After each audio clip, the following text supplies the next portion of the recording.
How's it going, everyone? Welcome. All right, we are about ready to get started. Already, we've got some people paired up. Gonna play some Legacy Magic today. 15 players today. 15. It's a good number. It is a good number. 3 rounds of never mind. We just got an update. 16 people. 16 players today. Stragglers. Even better. Stragglers. The worst. Stadanu, welcome. Okay. So I know we have Paul and Kevin, Calvin and Alex. I think that's Alex. So I think it's gonna be lands versus something. Yep. Because we know what Paul plays lands. Or color or Grixis versus something. Blue, red, Delver. Okay. Yeah. Gotcha. There's a guy who's been playing Modern in our store, and he's like, I just want to get into Legacy, but it's so expensive. And I looked at him and I was like, no, it's not. It's easy. And he's like, how so? And I'm like, well, what? Play these. What kind of deck? Oh, Noah on Rug, maybe. I'm not sure. We'll see. But he's like, yeah, I don't have that kind of stuff. And I'm like, listen, man, I have 2 volcanic islands. I've got some Force of Wills. You're good to go. Just here. And he's like, oh, yeah, I want to play this blue-red Delver deck. And so it's kind of fun to see somebody that normally plays Modern, and they're like super psyched to play Legacy for the first time. Yeah. Yeah. Found it. You found the stream. Awesome Ishibute. Oh man, and here I thought you were going to bed. And here I thought you were going to bed. No, this is not the right time to go to bed.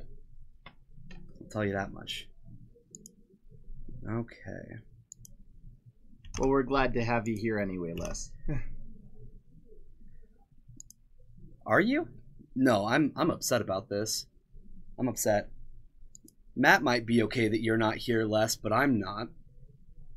No, I'm not okay that he's not here, but I'm glad that he can be with us if he's not here.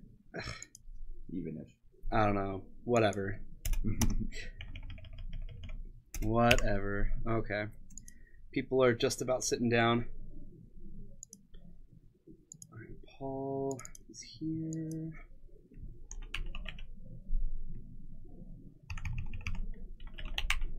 I had to play Modern for the first time in like many months, and I had to play against Paul yesterday, and he was playing Lantern Control. Oh. That deck has gotten much better since I last played Modern. It definitely has. Much better. It's still just as annoying to play against, though. Yeah, he had me locked out by like turn 4, I think. Yeah. With me trying to do things. Yeah. Pretty impressive. Yeah, Whir of Invention is a pretty good card. Right. Let's see what Calvin's on tonight. He probably is up playing something 4 color. Evening, Jorgensen. Jorgensen. Man, saying hi in both of my chats today, in both of my streams today. What an honor. Lantern Control is pretty sweet. No, if you're the person playing Lantern Control. No, I was playing against it, and I just think it's awesome. I think it's a pretty sweet deck. I think it's really cool. I think that it's a great kind of thought experiment. Like, can I beat whatever you put in front? Right. I even had I was playing a deck with 4 Culligan's commands. Found 2 of them. Yeah. Not enough. Not enough. Not enough. Not nearly enough. No. Oh yeah, it's great.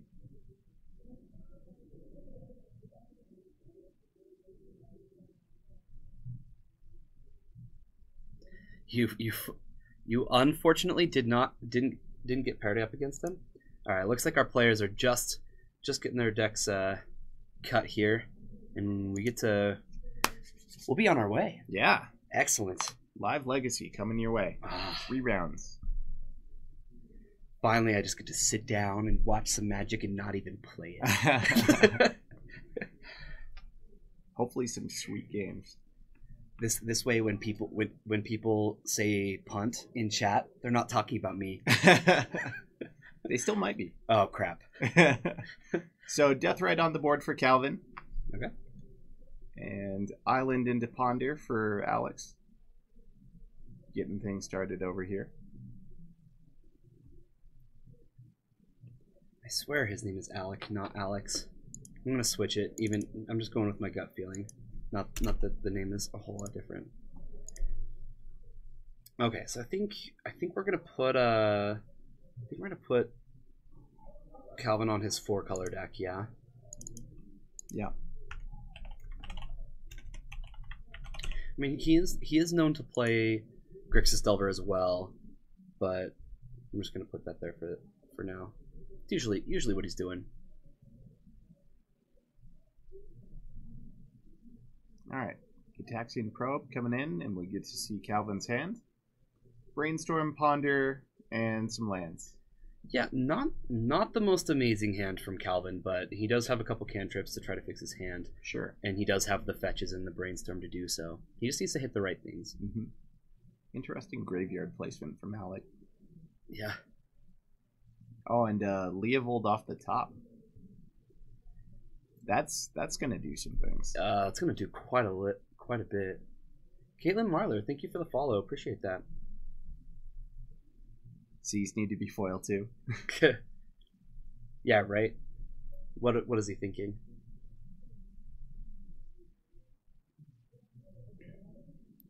Leovold is not a card that this deck's gonna. Yeah, this is. This is Blue-Red Delver. I think Alec is gonna have a hard time with that. Pretty much, he knows the coast is relatively clear right now. He just needs to get rid of that right away. If he has a bolt in hand or something, you have to do it. Yeah, like you can't wait around and have him draw into counter magic. And here you see that getting. And he does have the follow-up Delver. This is exactly what he needed. It's so this Blue-Red Delver deck, it's a deck that plays with 4 Gitaxian Probes, 4 Ponders, 4 Brainstorms.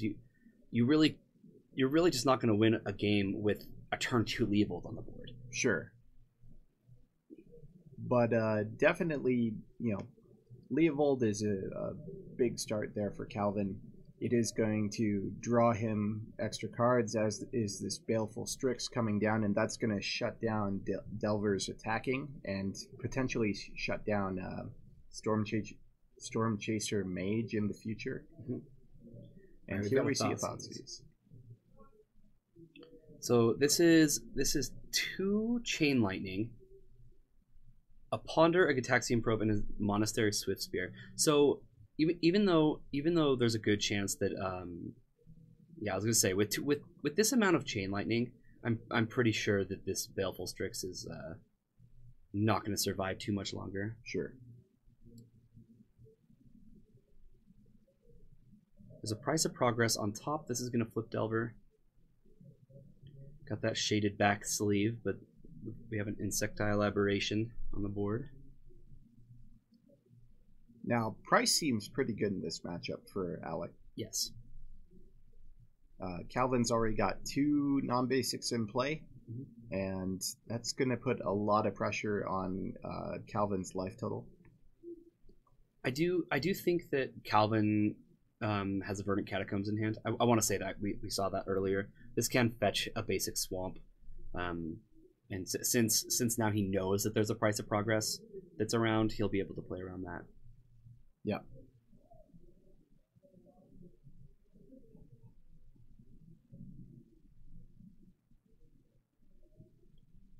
So we'll see a Ponder. And I'm not sure exactly what he's looking for from this point. Honestly, I'd be looking for another Delver, I guess. I suppose I'd be looking for another threat of some kind. Maybe Delver, maybe Storm Chaser or something along that. He does have the Swift Spear in hand, and he can threaten to get that through pretty easily against what's on the board. Here you have to imagine he's just going to getting rid of that Strix and getting in for 3. Yeah, this is going to be a continuous problem. Oh, look at this. Force of Will on the Chain Lightning. Wow. He's trying to figure out what he's going to pitch, but... Pitches Ponder. And Force Back? Force Back. Oh, wow. I love this. I love this because, honestly, the cards pitched by by Alec, they're not too crucial, especially in a matchup like this. Force of Will isn't even a card you particularly want, so seeing Calvin go down on 2 cards just to save a 1/1, Right.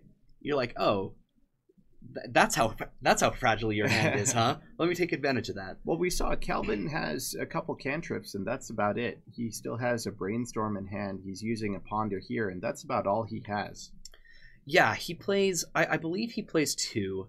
I'm not sure exactly how many, but 2 seems to be a pretty consistent number across these decks.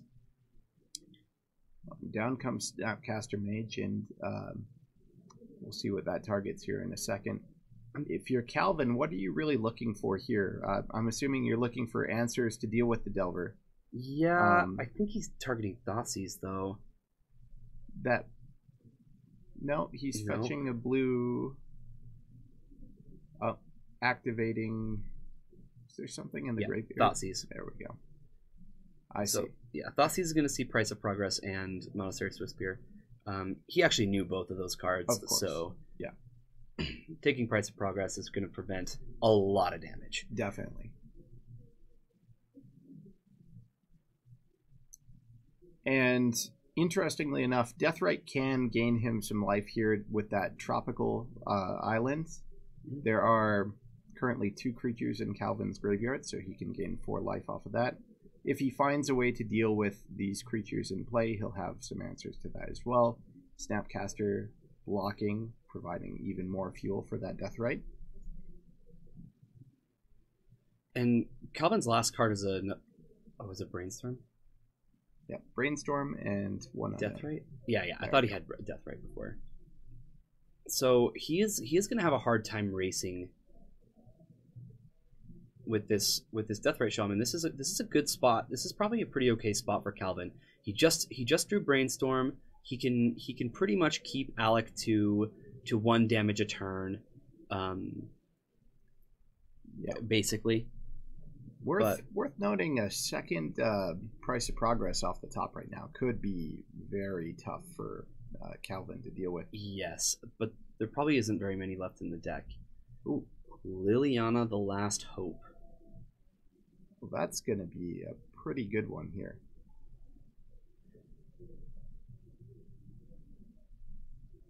So it looks like they just figured that out. Yeah, guys in chat. Just figured that out. Make sure a couple of those lands got exiled. Sure. So, Liliana not able to kill Insectile Aberration, but man, it's making it look kind of silly. Well, now Alec is not really effectively able to get in for damage at all here. Yeah. And here we see Alec just doing his best to try and get that Liliana off the board. Yeah, and I imagine this is going to resolve. This is a brainstorm. Yeah, there's no reason to brainstorm here. Well, Calvin's just kind of thinking about it. But yeah, there's really no reason to do anything other than that. But that Liliana just saved him 4 life. Mm-hmm. When being at 6? Yeah. Pretty huge. Alec ripping that lightning bolt off the top was actually like all he needed. If Liliana was anything else less spectacular, then it could have been a win. Ooh, Baleful Strix. And now Alec's kind of in a spot here. Yeah.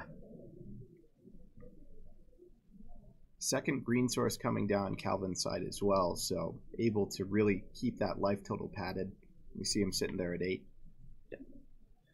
So we do see a Steam Vents come down for Alec. This is probably just due to the fact that volcanic islands are expensive. Sure.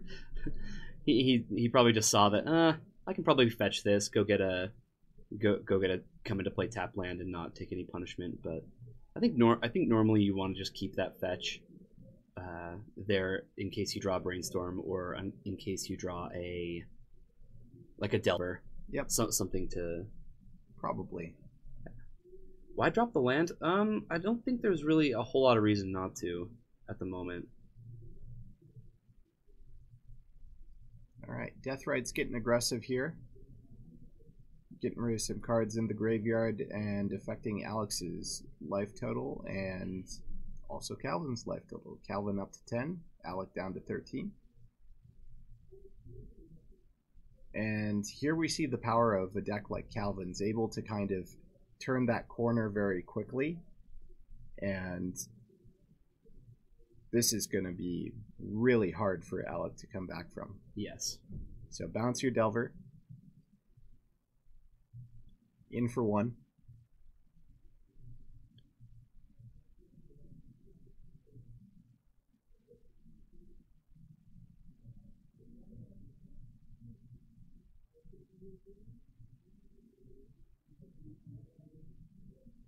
Yeah, nothing from Alec.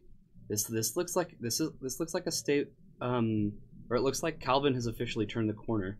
He was in a spot where it could go either way for a moment. Sure, but I don't see Calvin losing from this position. Now with an active Jace on the board, 2 Death Rights in play, able to kind of manage the graveyards and life total, and it's going to be very hard for Alec to find a combination of cards to get back in this.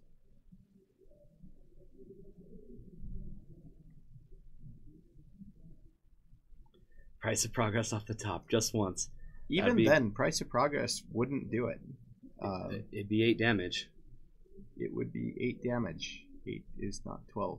So Hymn to Torok shows 2 islands. Wow. Man, this is a deck that only plays like 16 land in it. Yeah. That's crazy that he's found so many. Luck Skill Death Right, that's right.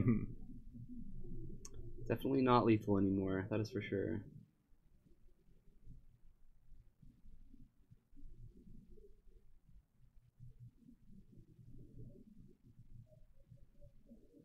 All right. Well, that's a card that could have a strong impact here if it gets through. Bedlam Reveler. Looks like he's got Force Blue. Oh, he's gonna hard cast Force. Yep, exile 2 lands, cast Force of Will. Oh man, yeah, that should do it. Yeah, that should do it. Straight to the graveyard there. That was probably Alec's best draw. Yeah, and Calvin had it covered. That's got to be frustrating on Alec's side. Definitely. Say, oh, well, if there's any card that's going to get me back in the game, it's going to be a Reveler. Yep, that's right, Brian. Drew the Chaos Wiggler.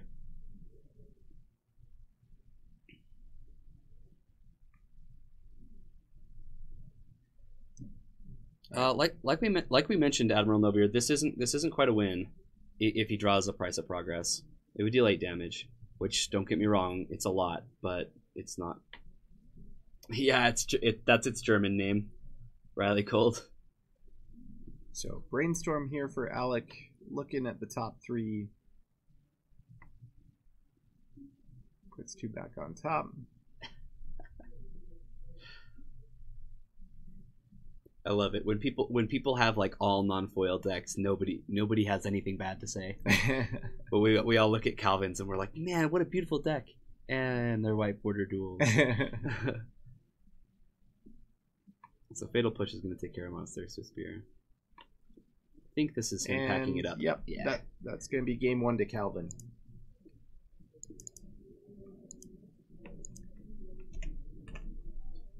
All right, let's take a look at our backup match. I still haven't really given a good look. So what have we here? We do have lands. And we have the Tabernacle. This is a gamble. Oh, what is this deck called?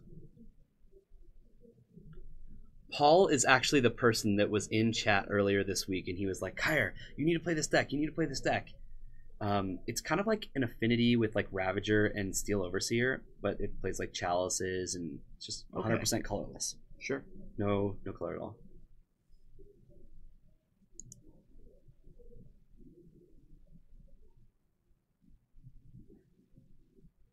I really don't know what to call this deck. Yes, German Reveler is Chaos Welger. It's a Tufel Schrecken. Didn't you know? It's a Tufel Schrecken. Steel Men? Steel Men. Sure, Brian. Sure.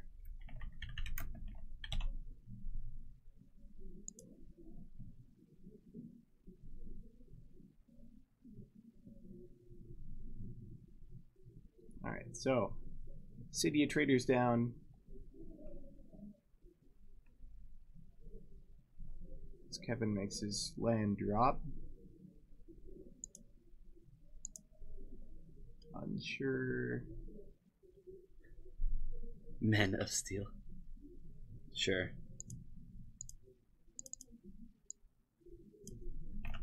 Man of Steel. I like it. German Winter Orb.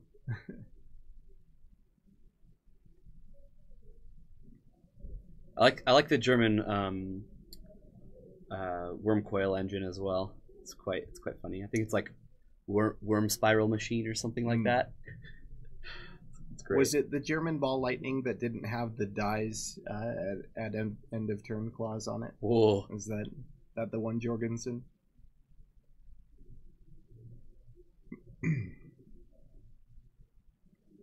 Not quite chops. He's certainly having a rough time here. He doesn't have any mana. Yep. To pay for Tabernacle, so... Well, it looks like Paul's got to win here pretty quickly with that Dark Depths in play and Thespian Stage. Yep. I can't imagine that Kevin's going to be able to keep around that bird token for very long, or Thopter token for very long, given that Tabernacle in play. So I believe this will be a very quick win for Paul. Kugel Blitz. That's fantastic. And Frostbringer. Nice. That is cool.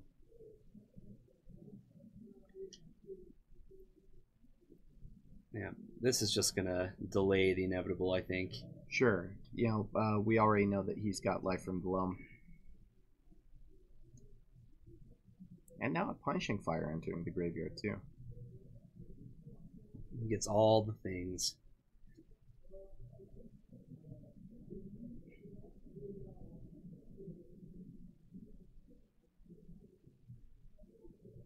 Worm Spiral Machine. Yeah.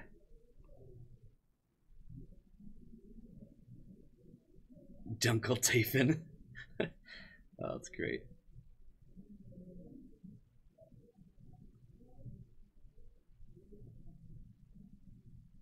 Okay. All right. Here's a Caracas. Yeah. And Wasteland your Caracas. And Kevin says, you got me. All right, because I know that we're gonna go over to our other match here, I'm gonna give Paul this game. All right. Well, players shuffling up their hands on the other side, so we'll be back to our feature match in just a second. Someone tell Berman not to play with his food. I'll let him know when I see him. What a jerk! What a jerk! All right, looks like we've got a mulligan from Alec.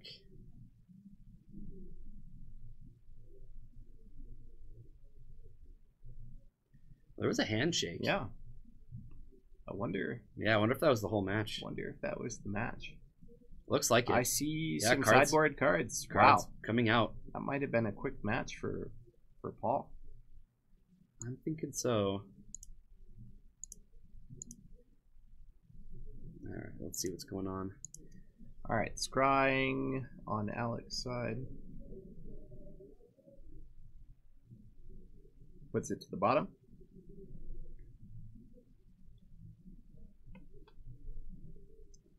Crack fetch.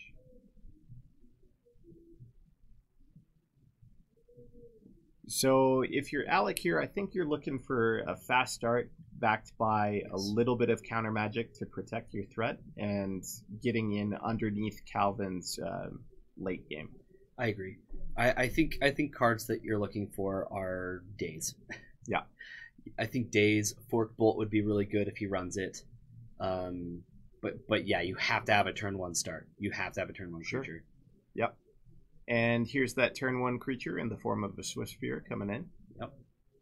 And pretty good one to have on the board there, turn one. I think so too. One really interesting thing about this blue-red Delver deck is, like, I've gotten to play it a little bit recently. It's weird how much you play pre-combat. I'm so used to playing things after my combat or during. Yeah. So here comes a Brainstorm. And we're going to see a Hydroblast, looks like.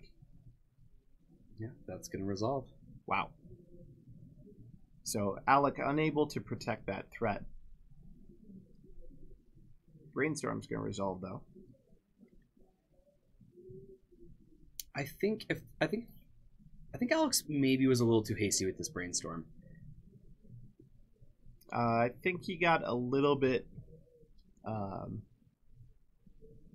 hasty trying to get extra prowess triggers in. Yes. I think he should have just been content hitting for one, and when they Hydroblast, then you can cast your Brainstorm and see if you can find an answer. See if you can find dig an answer. 3. Yeah. Land for Calvin, pass turn back. Alec with a fetch.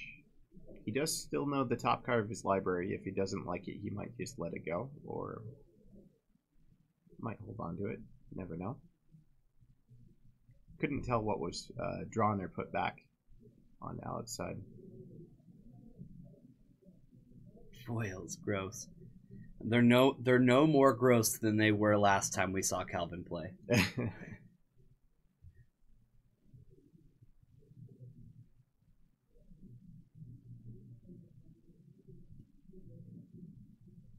So Alec does opt to fetch. Grabs a second volcanic. Draws for turn. Kind of interesting he didn't grab. We know he has the steam vents in there. Kind of surprised he didn't grab that end of turn. Might mean that he has it in hand. It definitely could mean that. In which case, Alec has drawn quite a few lands once again.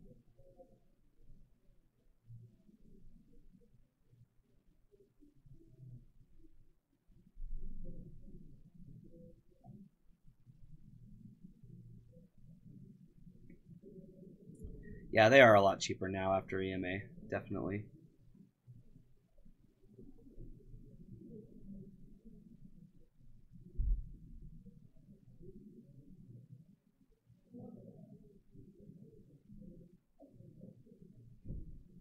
So around this point, I think we're getting to the point where Calvin's starting to really take over and get down answers to Alec's threats. The ground is kind of locked up here with two death-touching birds in play. So it's going to be very hard for Alec to get through damage with his creatures. So Alec going to have to rely a lot more on some burn elements to get through. But Calvin saying at 19 life when there's 4 lands in play on each side is not where you want to be. Yeah. Do you know, does Alec play anything like Grim Lavamancer or that sort of card that can potentially get through these birds? In the version that I was playing, it plays with 1 Grim Lava in the side, which you definitely bring that in against Deathrite Shaman decks, with also the fact that you know that they're going to play Baleful Strix. Sure. Easy decision to make. I don't know if this is in Alex's version though. Bedlam Reveler would be a great start to getting some action going, assuming no force on Calvin's side. I believe I did see a glimpse of a force in his hand. He's got a lot of cards. Yeah. I'm sure he's got lots going on there. The fact that he's already just by hitting for 2 a turn with Baleful Strix is plenty. When's Gordon gonna be playing? I am not sure. Well, we have 3 rounds tonight. He's not playing on this round, but he could definitely be playing in the next 2. In for 1 with the Strix.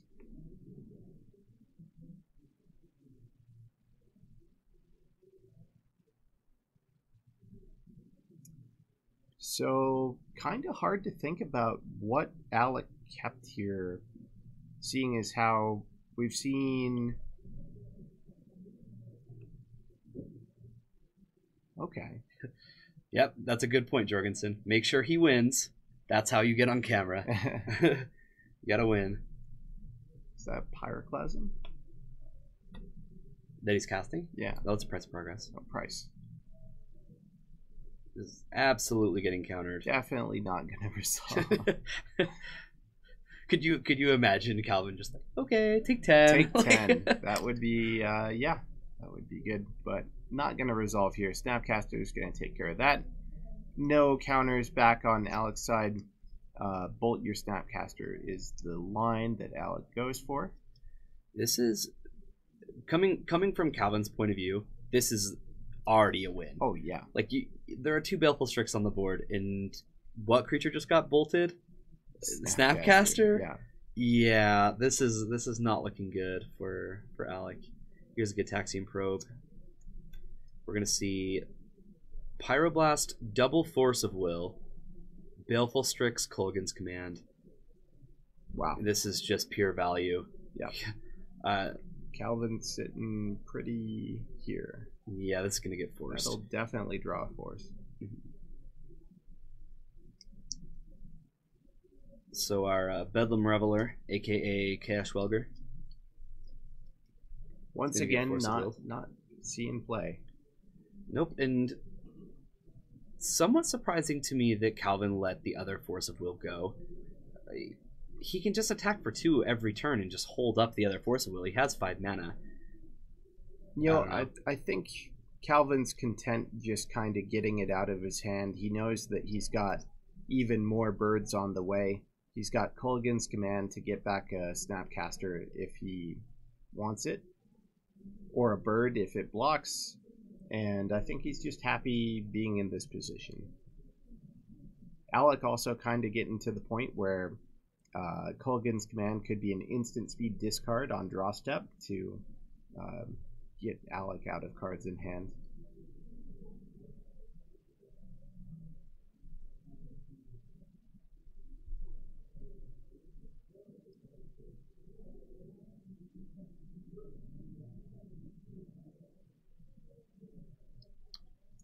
Pithing Needle. Interesting. There's 2 cards I could see him Pithing Needle, and that's Jace the Mind Sculptor and maybe Deathrite Shaman. Yeah. It's going to be one of the 2.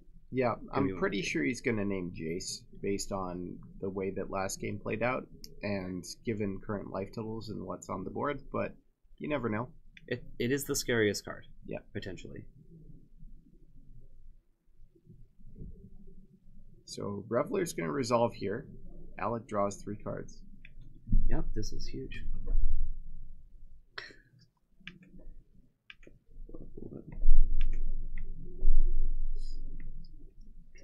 Jeez, careful.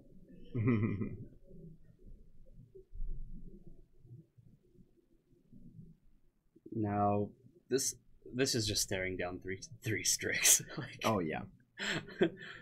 I don't even know what Alec could draw to like get past this. I almost feel like this is just doomed to just eat like 1 Strix and that's it. Yeah. Hope to find a threat later. Yeah, Calvin gonna play it pretty conservatively. If Calvin got in there with a bit more, it might have opened the door. But Calvin knows a little bit better than that. Yeah. He has time to work with. He has powerful cards in hand that we know about, and he has 2 other cards that who knows what they are.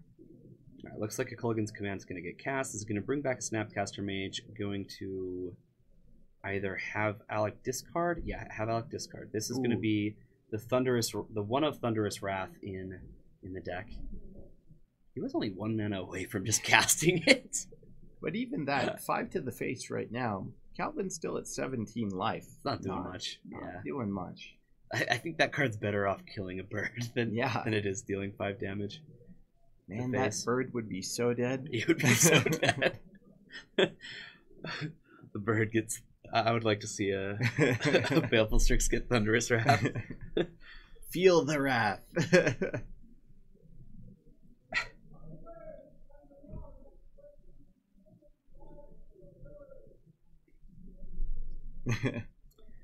Really buff arm Strixes. That'd be great. Have you seen the Bryce Felt Alter Baleful Strix? Yeah, it is the one gorgeous. Yeah. Bryce did a Baleful Strix altar for Brian for, I think it was Christmas or birthday. Mhm. They're like right next to each other, so Yeah. and man, it is really something special. All right, looks like Reveler's probably gonna trade for Strix there. Mhm. Calvin says, "Yeah, I'll block." What, it has Death Touch too? Yep. And bolt your bird. Bolt the bird. It's kind of a different scenario of bolt the bird, but and another price. So Calvin counting it up. It's still 10 damage. I think Calvin's taking 10 here. Wow. What was the altar? Oh, here. Let me give you a link real quick. You can find it on the page that I link.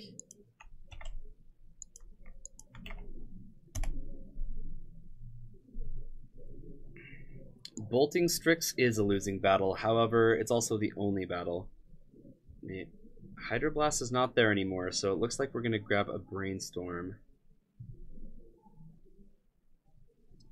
Now, this is a position where holding on to that second force might have been useful.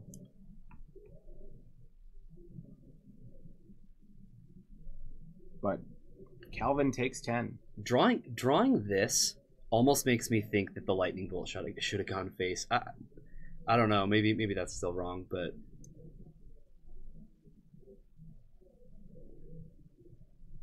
Deathrite Shaman. Deathrite coming down. He is in the business to gain some life. Now we know that Snapcaster Mage would not do it because there is a Pyroblast in Calvin's hand. Yes. Also, I don't think this deck plays Snapcaster. Pretty sure. Right. I'm just trying to think of weird scenarios something he could that have you can get to get out of this. And if I were Calvin, I'd definitely just Pyroblast that. Yeah. No, we don't need you drawing more cards. Yep, and that'll do it. Fire Blast off the top. Off the top. See, if he had bolted face, there could have been a line to get there. But this is Calvin's victory. Okay. So, blue-red taken down by 4 color. Mm-hmm. All right. Well, our other match, I believe, ended. Yep. It sure did. You bet. That means we come back and hang out with us for a second. And by a second, I mean like 12 more minutes or a little longer. Well, why don't we talk about that link that you just posted? Yeah, we can do that. I'd be happy to do that. Awesome. Let's show off that Baleful Strix that we were talking about.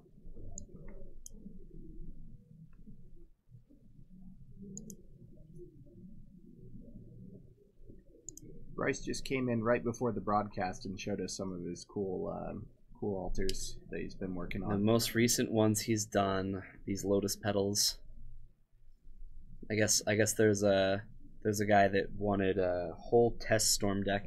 Nice. I guess you don't call it Test Storm, but if you don't know what Test is, then that's why I'm saying Storm.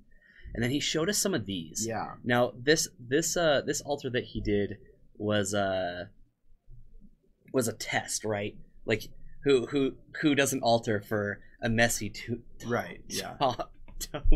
or whatever it's called. But yeah, he wanted to see if he could make a card look like a masterpiece if it was a foil artifact. Turns out you can. Yeah. Or at least get a pretty darn good impression on it. He showed us 4 that he has done, including like an Immortal Sun. The Immortal Sun looks pretty good. Yeah. I know that he Gordon, I don't think Gordon's playing Storm today, Brian. When I was getting things set up, he got my attention. He was like, "Kyre," and I was like, "What?"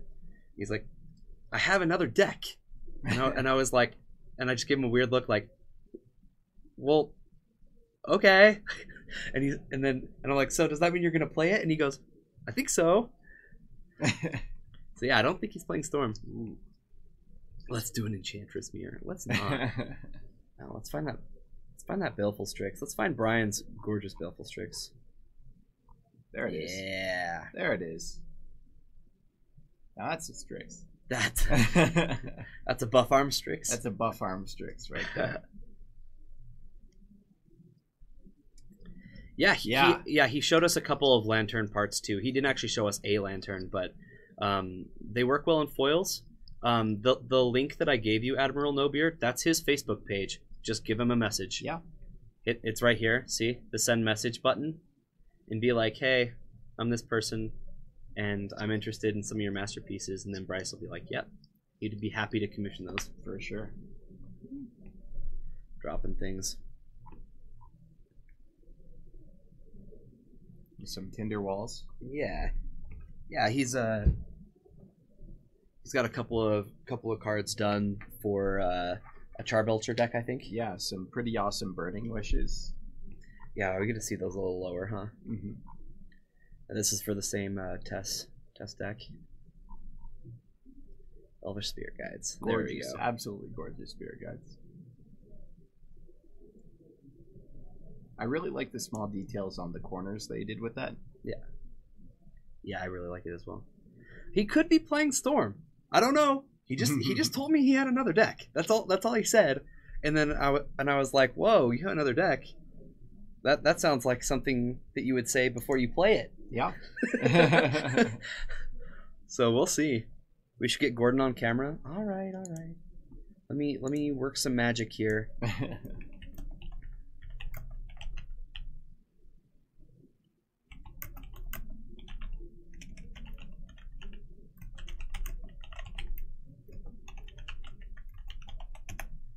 All right, I put in the request. See, you guys can see it. You guys can see the request. The request has been made. All right. Yeah, and these are the basic lands that he did for me. That's the way to get what you want. You need to make demands. I am not a person who can make demands. I'm sorry. I have to be kind and thoughtful. That's the way it is. Foil 7th Ed Bridges. Oh, dude. Ooh, yeah, that'd be gorgeous. That'd be really cool. I think I have an 8th Ed one, but I haven't quite gotten that cool. This is my. There's not a lot of planes out there that I like. It's a pretty good one. I like a couple of the APAC and Euro. Yeah. I like a couple the of Euro those. ones, yeah, for sure. But I think this is this planes might be my new favorite. Yeah. And I own it. Well, even better. Yes. And there are no others like that. None. Mm-mm. Yeah, these are the Burning Wishes that you were talking about, and then Ponders for the same deck. Mm.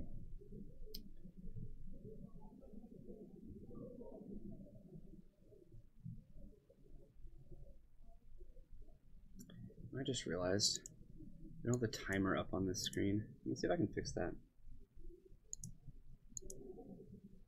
There we go. Yes. Awesome. Good. Fix that up. Give you guys an estimate of when we're gonna get started. Okay. I've seen these like 100 times, and I gotta say, I really like that one a lot. I'm gonna see if I can play with it in the tournament on Saturday. So I'm gonna be playing in a half modern, half standard tournament tomorrow, and I've got some really pretty basics lined up for the decks that I've chosen to play. Nice. And I'm hopefully the judge will okay this for me. It does have the original art. Yep. Just has a little bit of black on there, plus some lanterns. I think it should be fine. They're not that thick either. Oh no, they're not thick at all. You can barely even tell that this isn't the original art. Yep. Like if you didn't know what the original art looked like, you might not. Yeah, that mountain is really good too. Mm-hmm. Seventh Ed has some of the prettiest foils. I will say that. Yeah, that's the other one I'm going to try to use. Hopefully they're friendly. Yeah. Hopefully they're like, yep, Kyra, I understand. You need to use these. Yep. So yeah, if you're interested in what he has to offer, he loves doing altars. Not only that, but he's a pretty decent Magic the Gathering caster as well. Definitely. He's always here on Tuesdays with me, so if you have any questions, you might even have a little bit of time to ask him on Tuesdays in between rounds. Yeah. If you're interested in things and you'd rather not chat with them on Facebook, then you can always join us on Tuesdays. Or come down and find him. This is another kind of get a video to see where the foil pops on this Deathrite Shaman. Changing new border to old border is very difficult. Yes, it is. Not all that doable. None that we're close to passing. All you can do is try, right?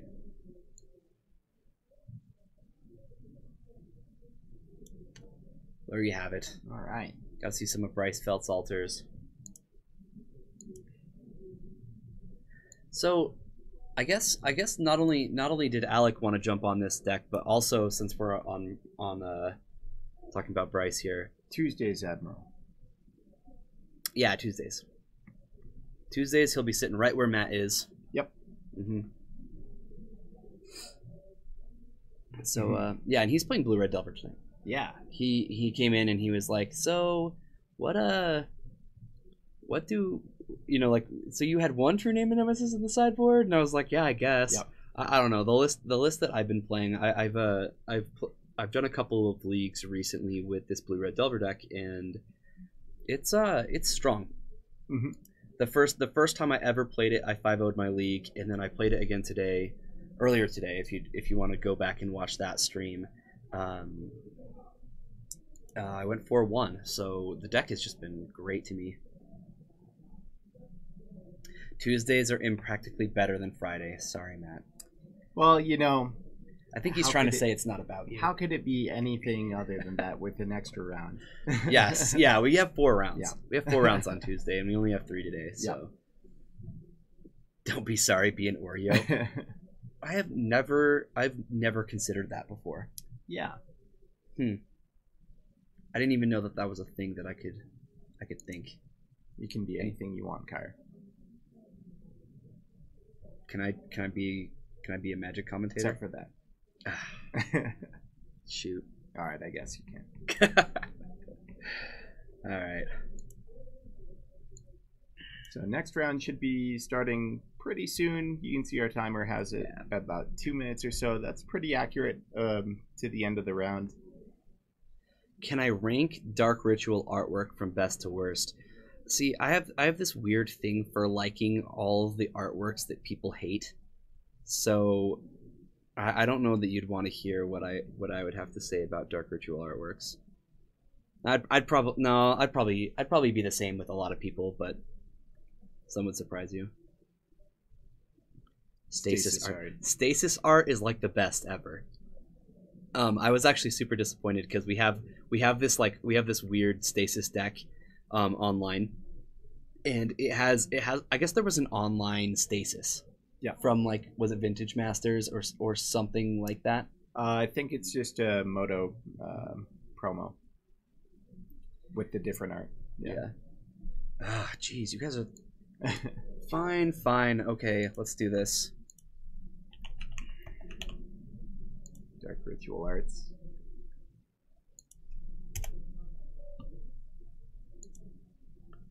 Okay, so let's just go down, right? Like, obviously, like this Dark Ritual doesn't even exist. Okay. Meh. I do like this one a lot. The only problem is the only paper version of it is like a newer border. I do like this one though. Yeah. See, it has like all the worst borders on it. This one is like easily the worst. I don't know why you'd play that one. That's just my opinion, I guess. That one, I like this one. that one's all right. That's very old Magic arty, right? It is. Like, yeah. yeah. I would definitely play with this Dark Ritual. I'm not saying it's my first choice. But I would play with it.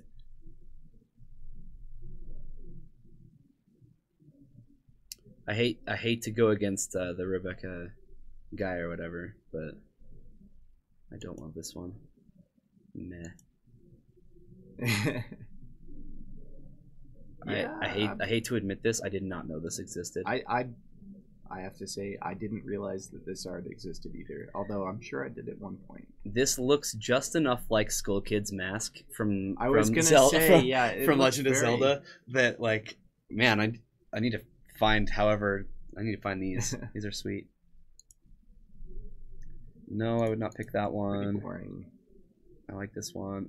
Oh yeah, see, I could do this. I could do this border. 5th ed. Yeah, fifth edition. It's gonna have the white border, huh? That one's good. Yeah, I like the Mirage one a lot. Hates Control. I'll click on that in a moment. No, I would not play with that one. You like that one?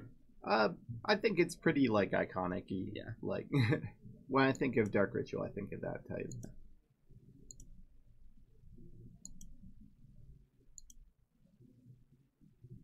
All right, we hit time in the round. Let me see if nobody's at our tables yet. Yeah, this one's all over the place. They're all the same, huh? Yeah. Not that. Yeah. Yeah, all the same. Yeah, I would either do. Oh, it's not this one. Not that one either. Where the heck? Deck Masters? Yeah, I would either do the Deck Masters one. Good.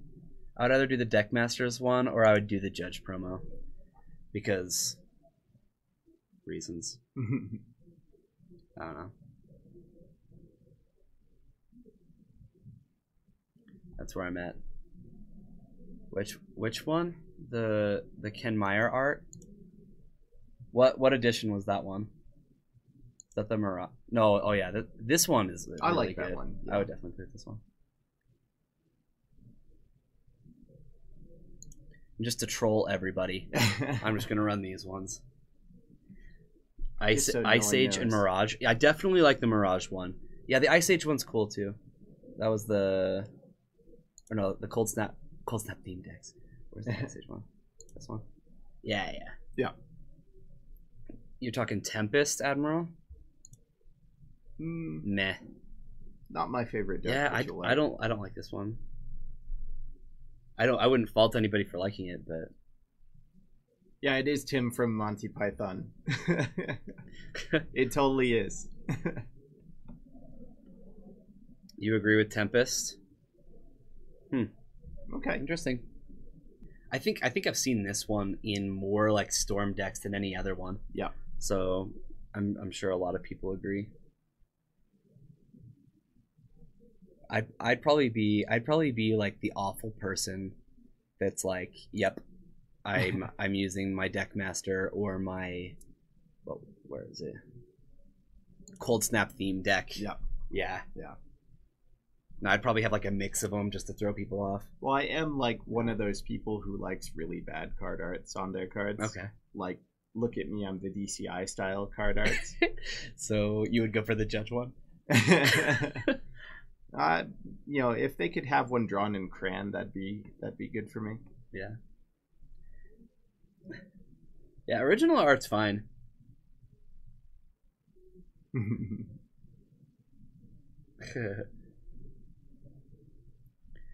Most masks art. Yeah, this is the one that I wasn't all that impressed with. I don't know. That one's just kind of weird to me.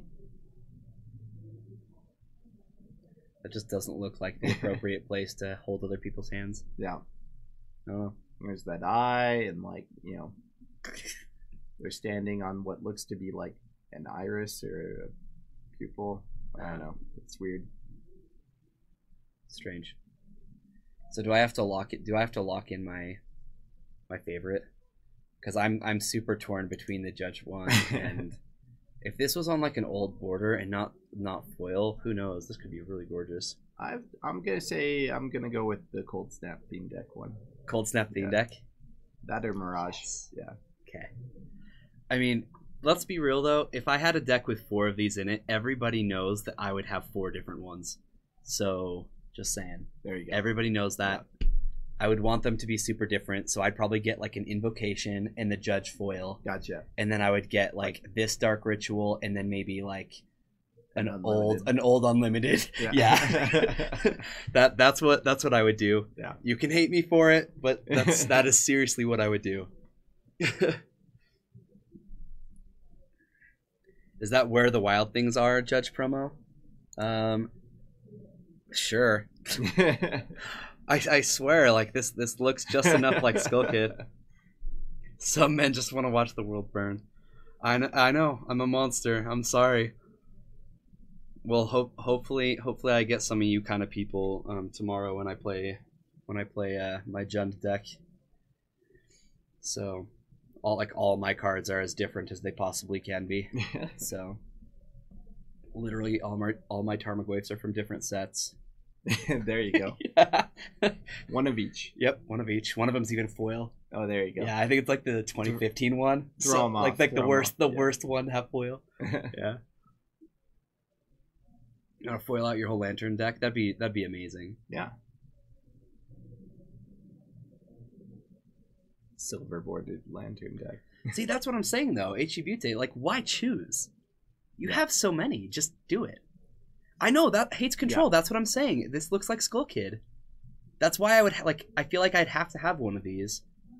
In fact, the one that I have in my cube, I didn't even know this existed. So the one that I have in my cube just looks awful now. It still says Blue Red Delver. I thought we fixed that, but I thought I fixed that. The stream title does? Oh, you're right. What the? I fixed that. Matt literally watched me fix that. FNM. All right. I updated the stream title. Thanks for letting me know, Jorgensen. What the heck? I'm just like showing people.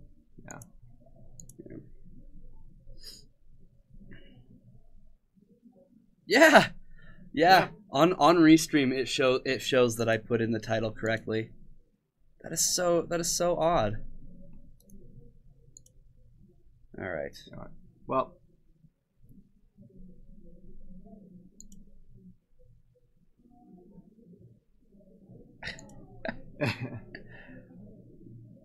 oh my goodness. I just barely saw Ishibute's message. No, Ishibute, I understand why you want to go to sleep now. I didn't realize what time it was where you live. All right. Well, just realized that I ignored him. I would never ignore somebody. You guys know me. We got too busy talking about Dark Ritual art. Yeah. All right. So next time we get a break, I need another preference card. That's how we're gonna fill our time today. I like it. I've made that decision. Well, actually, you guys made that decision, and I followed suit. So you guys can let me know. What's the next card? Okay. People are sitting down. Excellent. All right. More Legacy. Oh no, we have not been updated. 8/28.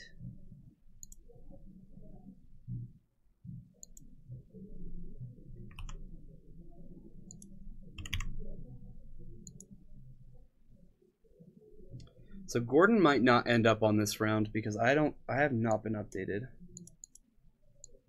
But if he's not on this round, then I'm going to get after him really, really bad about round 3. So hopefully we can get him on camera sometime. Hopefully. All right. Hopefully, I say. In the meantime, we got some mystery matches going on here. So we have the Red Sleeve versus Red Sleeve Mirror. No idea who they are. I'm going to take a peek real quick. Cool. Since we're not getting updates. Which means you wonderful people are left with me.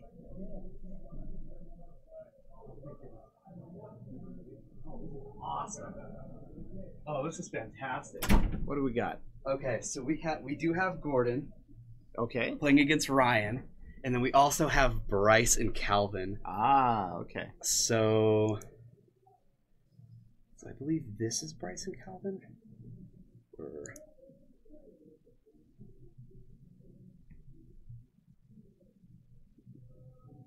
no. All right, let's watch Gordon. I believe that's who this is.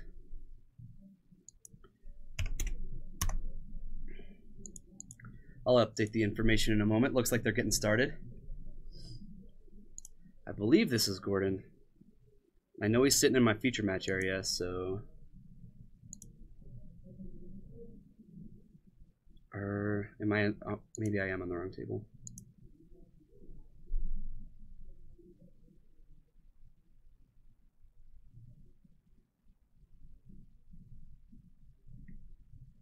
Yeah, I am on the wrong table. Okay. Cool. There we go. All right. We get to see some opening hands drawn. So we've got Gordon here on our right. And it looks like Gordon might be on a mulligan. Here we see him scry. Put that to the bottom. And Ryan's always got something cool to play, so hopefully we get to see something awesome from him.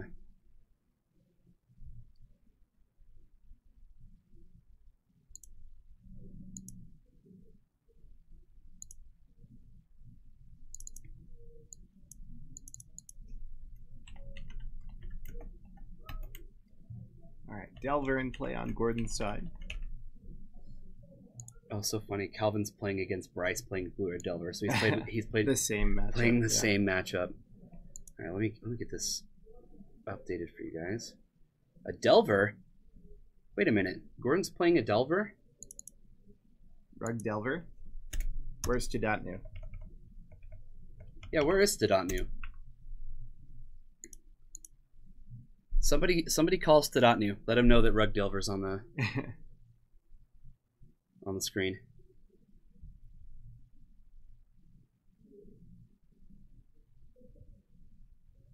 That's the best Legacy Live. Thanks, Batal. Thank you. I appreciate that. All right.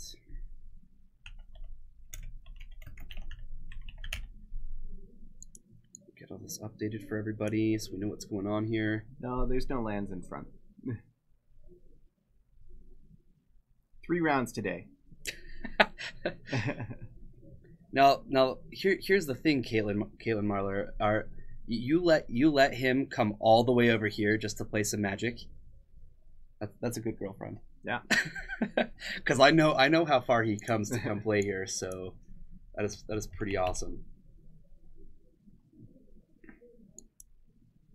All right. Well, Wooded Foothills fetching up a volcanic island, and we indeed have some Rug Delver action going on. No worries, Batala. No worries. Just glad to have you.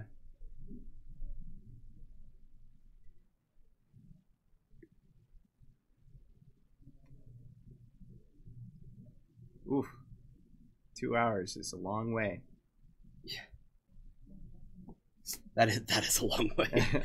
I hope it's worth it. I hope it's worth it.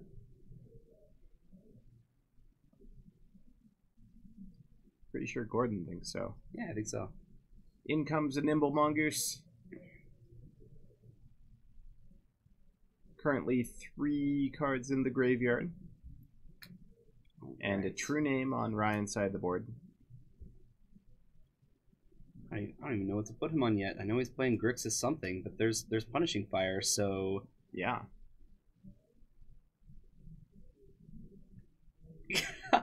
Jorgensen drove 11 hours to play FNM here. That's true. That is true. There was also a Legacy 1K, but that didn't need to be Lies. Said. Sorry, Lies. I shouldn't have said anything. No. Man, I can vouch for this store pretty well myself. I used to drive 45 minute every single day to come and work here. Pretty good. I like being here to the point where I moved closer. So it's a great place. All right, great place. Here we see a wasteland have to imagine that's going at the underground sea there. The with the Deathrite Shaman being a part of this, I actually don't think that there's much need for Wasteland to be used at all. I wouldn't fault him either way. Looks like he is going to save it.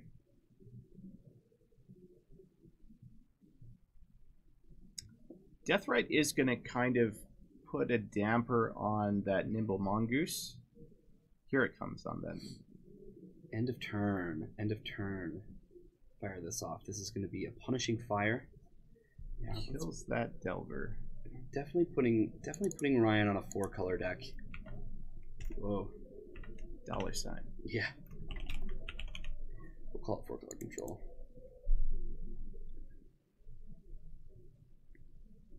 Not sure what Rug Delver is. Hates control. I am so sorry. Let me get that fixed for you. I don't know what I was thinking.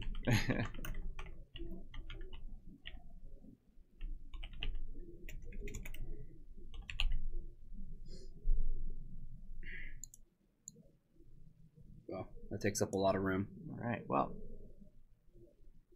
second Mongoose in plate.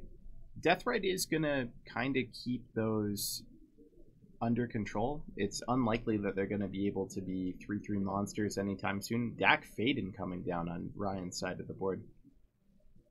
This might be a Thieves-ish type deck. I see a Notion Thief, it looked like, in hand, and possibly...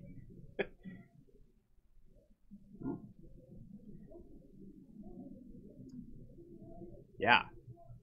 So... kind of a Grixis Thieves. Yeah, we've actually seen this deck in our store a couple of times. It tends to be a little heavier on Planeswalkers than most. 2 Dak Fadens, a Jace, a Chandra, sure, and I want to say there's one other as well, but it's slipping my mind at the moment. Another. Ooh, okay. Now Wasteland number 2 is quite good. Yeah. Caitlin Marler, there's many different ways, things you can call this deck. Yeah. It's Rug, all the same. Rug just stands for the colors, so that's red, blue, and green. So Rug Delver. It's a Delver deck, but the Canadians just think that they own this deck, so it's called Canadian Threshold. because of this Nimble Mongoose card that's on the board, it has the ability Threshold. But both names are technically correct unless you ask Hates Control over here, then it's just Canadian Threshold.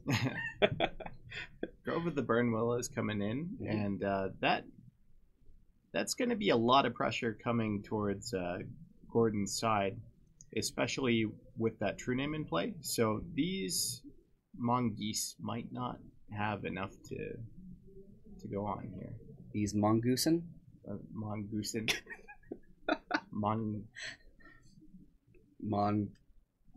I don't know. I don't know.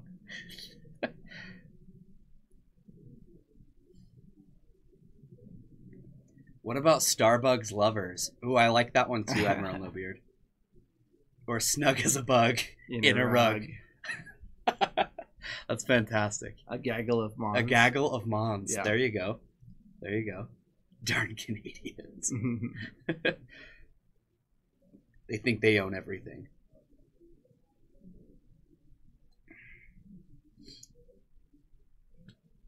So Ryan down to 5 life here.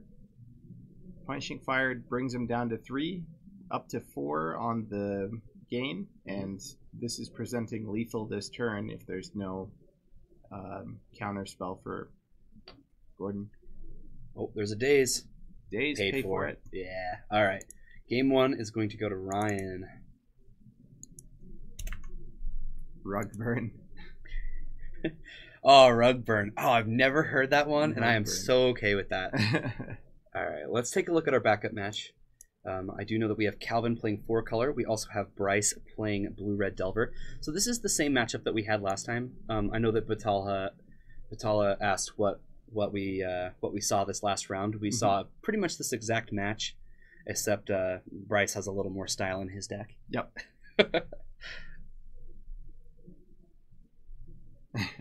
Wow, Admiral Nobeard is firing on all cylinders today. Oh, yeah. He is not messing around. Abrupt Decay is going to take care of Insectile Aberration, and a couple damage is going to come across. Calvin down to 3 here. And it looks like Bryce is playing off the top, but he does have 2 Swift Spears in play. This looks like a Death Touch bird. Yep. Into a Leovold. Whoa there. Ooh. Board stabilized. Here we go. Burn spell off the top to the face. Draws a card. Chain Lightning you. Does it resolve? Got it. Oh, there's a top deck. There's a top deck. Bryce is going to take game 1, I would assume. I think that was game 1. Punishing duck. At least Gordon's still cute. At least he has that going for him. It was just game 1 though. We're gonna get to watch him play a couple more games as long as he doesn't lose the next one, right? Yep. All right, let's get back to that main feature match, since both are shuffling up right now.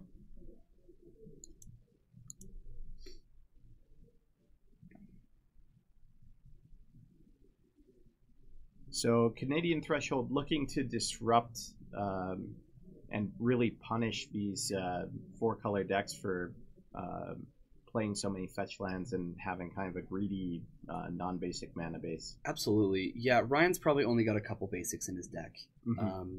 Gordon's got 4 Wasteland, and most Canadian Threshold decks have a full set of Stifle.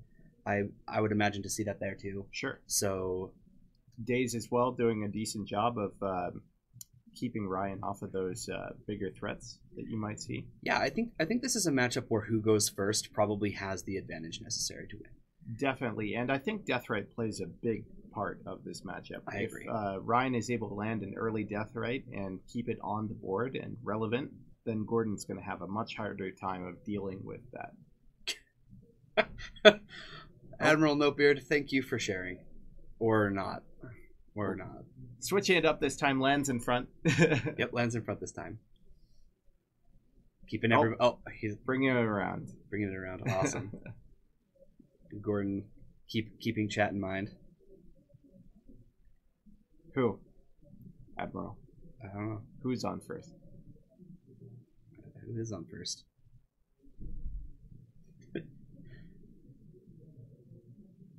Your baseball knowledge of players is just coming in. You're like, who is on first? No, who is on first? Oh. Yeah. All right. This little Mongoosen's getting in. Starts off dealing 1 damage here and there. And then it gets scary. We see a Daze in Gordon's hand. But Ryan content just to kind of play lands, and here we see a crack of a fetch, no Stifle from Gordon.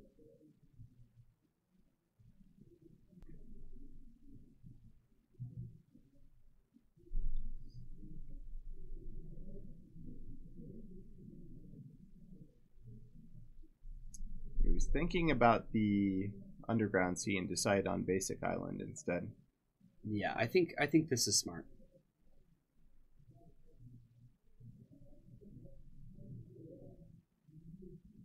And here we see a Ponder.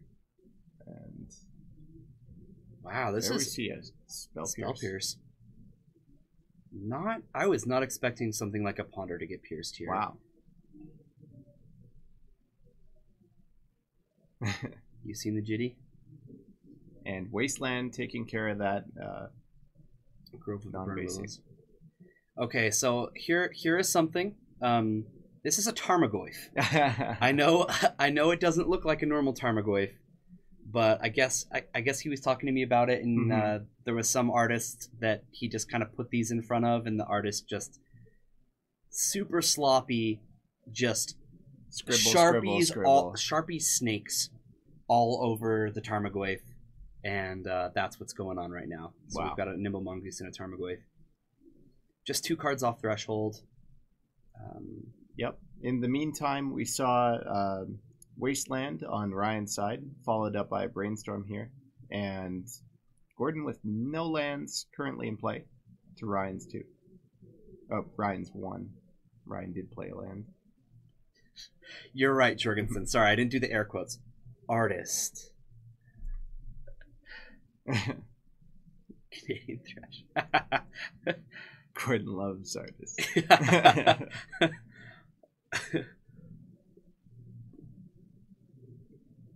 Especially Sharpie artists. Yeah, he before the tournament he handed me all 4 of these and he goes, "So, what do you think about my Tarmogoyfs?" And I said, I honestly don't know whether I'm supposed to like just think they're the most amazing thing or if they're like the worst. It's one of the two. There is no middle ground. There's just no middle ground. Mm-hmm.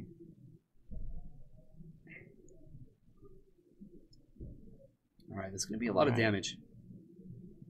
Still just 1 damage from the Nimble Mongoose, but this Tarmogoyf is probably packing in at least I believe 3. it's a 3/4 currently. The sorcery, instant, and land are the ones that come to mind. Here comes a Stifle on the fetch, and we're going to see a Force in response here. Wow. Yep. Wow. Why? Poor Goyf. Oh, that poor Goyf. I know. I felt the same way. I'm like, what did the Goyf ever do to you? But apparently Gordon needs these awful Goyfs that are worth literally nothing. Oh, and here comes a Toxic Deluge. Ryan down to 4, but he takes care of Gordon's board. Gordon not able to follow up with another creature. No, I can't see both cards in his hands, but we do know that there is a tropical island there. No, nothing from Ryan, and a Wasteland from Gordon. Wasteland also from Ryan. And yeah, I was gonna say this needs to be fired off. This is gonna take care of Underground Sea. Ooh, so we're gonna see a Stifle on the Wasteland. Stifle on Wasteland. Okay. Okay. Yep. That way he gets to keep his green source. Yeah. Ryan down to 2 lands. One of them is a Punishing Fire. Brian, no, I have not seen the new tokens from Cats and Cantrips. Nobody has shown me. Like, why am I hearing about this now? You should absolutely send us a link or send them to my phone or something. Oh, yeah. I want to show people. I want to show people cool tokens.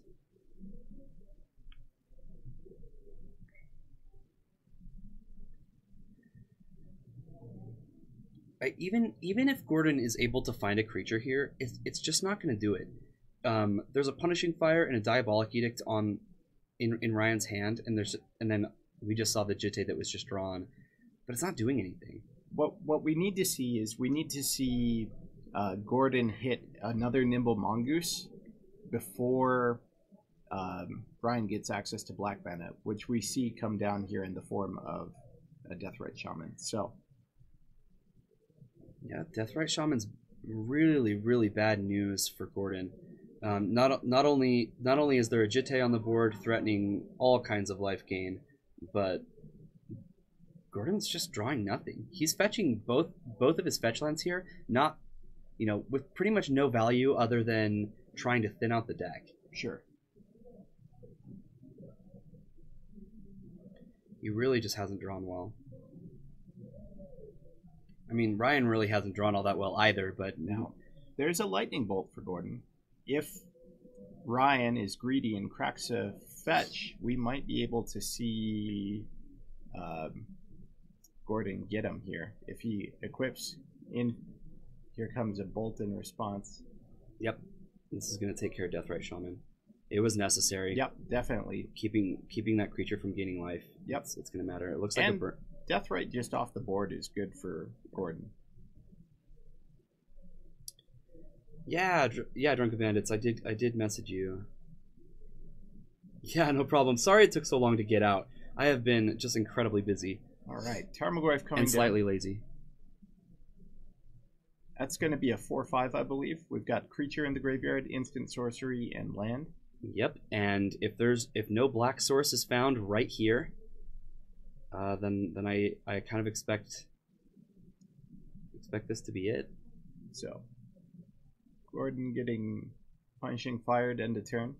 Nope, there's another Diabolic Edict, and it looks like we're going to get a game 3. Wow, Tarmogoyf coming right in time. Ryan just not able... Force your Tarmogoyf deck. Force your Tarmogoyf. Yeah, it doesn't quite work that way, so looks like we'll get a game 3. We do. Now you see we have the 1/1 Death Touch Wolf token. I'm sorry, Drunken Bandits. That is one of the brand new ones. You would have needed to be. You can either buy that from our eBay page, which I can link to you right now. Mm-hmm. Should be able to find it from here pretty easily. Or you can find that. Or you can find that on our Patreon, which I can also link to you real quick while we're in between games here. But Patreon is the best way to get all of our new tokens. The best way to get all of our new tokens.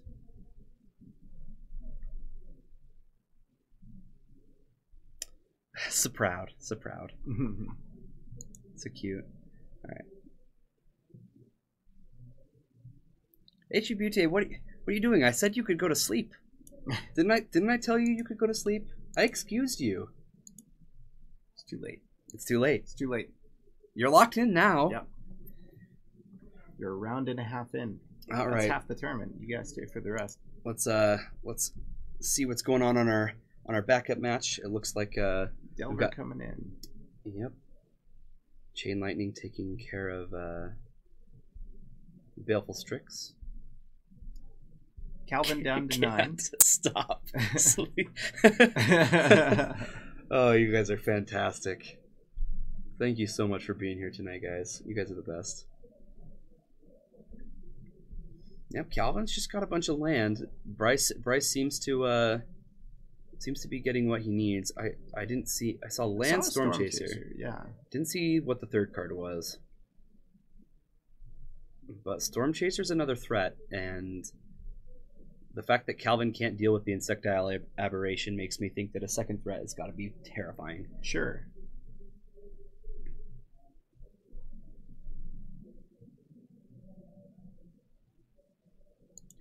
Yeah, you're right, Brian. I do need to get those up. I do. All right. So it looks like there's a price of progress that Bryce is going to keep in hand there. And can't quite tell off the glare of the other cards. They look red though. Which is not what you want to see if you're Calvin. No. Price progress. Go for the win. Here comes Hardcast Force. Bryce says, yeah, okay. That's fine. Fine. You win this round. You may have won this battle. Attack you down to 3 and try to bolt you. You draw another counterspell? Flusterstorm. Flusterstorm. Pay 2. All right. Looks like Bryce gets this round. Oh, we get to see Bryce in the finals? Wow. Whoa. When was the last time we got to see Bryce in our finals, guys? Where's Captain? Bryce in the finals, man. Yeah, if Captain QC were here, he'd be raging. He would be raging. All right, let's get back to this. Whoa, things have happened. They shuffled up fast. They went quick. We've already seen a Force of Will, a land get wastelanded on Gordon's side. We've also seen a Stifle on a looks like a Delta. Yep. And there's a Jitte on board. Yeah, things are happening here. So, looks like we're going to see a Delver come down on Gordon's side of the board. Ryan putting that Delver in front. He's like, you're on camera, Gordon. Etiquette. Etiquette. Ponder coming in on Ryan's side. And looks like Ryan's got a decent amount of lands. The interesting thing about the Canadian Threshold deck is even though it does a good job of punishing opposing mana bases, it doesn't have the most resilient mana base of its own. It plays 0 basics. Mm-hmm. It's very susceptible to being wastelanded. And here we see a collective brutality being cast. The only counter spell we see in Gordon's hand is a Pyroblast. So, this is probably gonna brainstorm, or just let it happen. And Gordon can't be very happy about that. No. So he's targeting and also targeting. He's gonna look at the hand too. Delver. Yeah. So because he's discarded a card to look at the hand and steal something as well, this is very, very obviously going to be a brainstorm. Definitely. Not only do we get to see if we can answer it, but I do see a Nimble Mongoose that Gordon has. So he will have a backup threat. He will have a backup threat coming down next turn, and it will be conveniently able to beat that GT.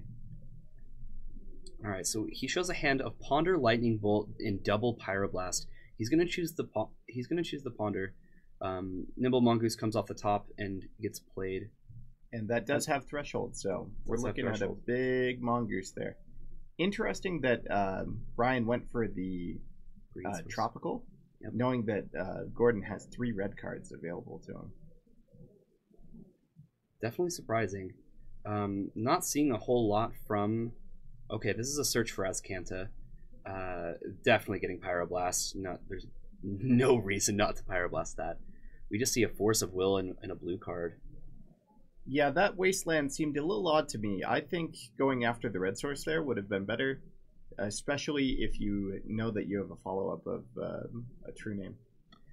Yep. So True Names comes down, and he has Force backup, knowing about Pyroblast.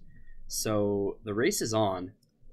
Now, GT's going to do a really good job of staving off that damage. Not only that, but it's probably just going to win the game. Mongoose only able to get in for 3 a turn. GT can gain 4 life a turn. I wouldn't call a Gordon mana screwed at the moment. So because he's drawn 3 lands, which is plenty, but Ryan has killed 2 of them. So he is in desperate need of more mana, but I don't even know if more mana would help him beat this True Name Nemesis with a Jitte equip. Just not something easy for any deck to deal with. Second True Name. Yeah, second True Name coming down. That's pretty much going to be lights out for Gordon, I think. I think so too. Yep, Lightning Bolt you. He's like, gain 4. Yeah, gain 4. Definitely not killing with burn through a Jitte with active counters. Yep. And can't really attack into that second True Name.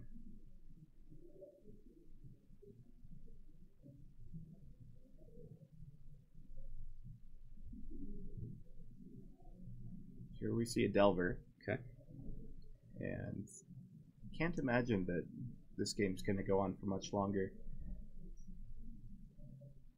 He has 10 damage just this turn, sure. So he's probably just hitting for 3 and then going for lethal this next turn. Yep. There's no and a Punishing Fire. Punishing Fire takes care of that Delver. Mm-hmm. And Ponder. Grin's like, I can cast that card. Thank goodness I can cast it.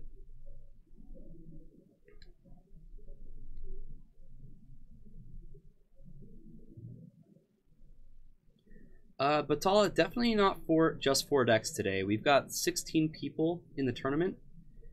Just so happens that we've got multiple 4-color decks. We've been seeing them in our store quite a bit lately. Yep. And then we've got 2 blue-red Delver decks tonight, which is strange because usually we don't have more than 1. And then Canadian Threshold, we might not even get 1. Right. Very unusual to see. Sometimes we'll get 1, but yeah. And Ryan takes down that match. That he does. Canadian Threshold is one of those decks that I feel like it's more exciting to watch than most Delver decks. Just more little interactions that are going on. It's very difficult to play.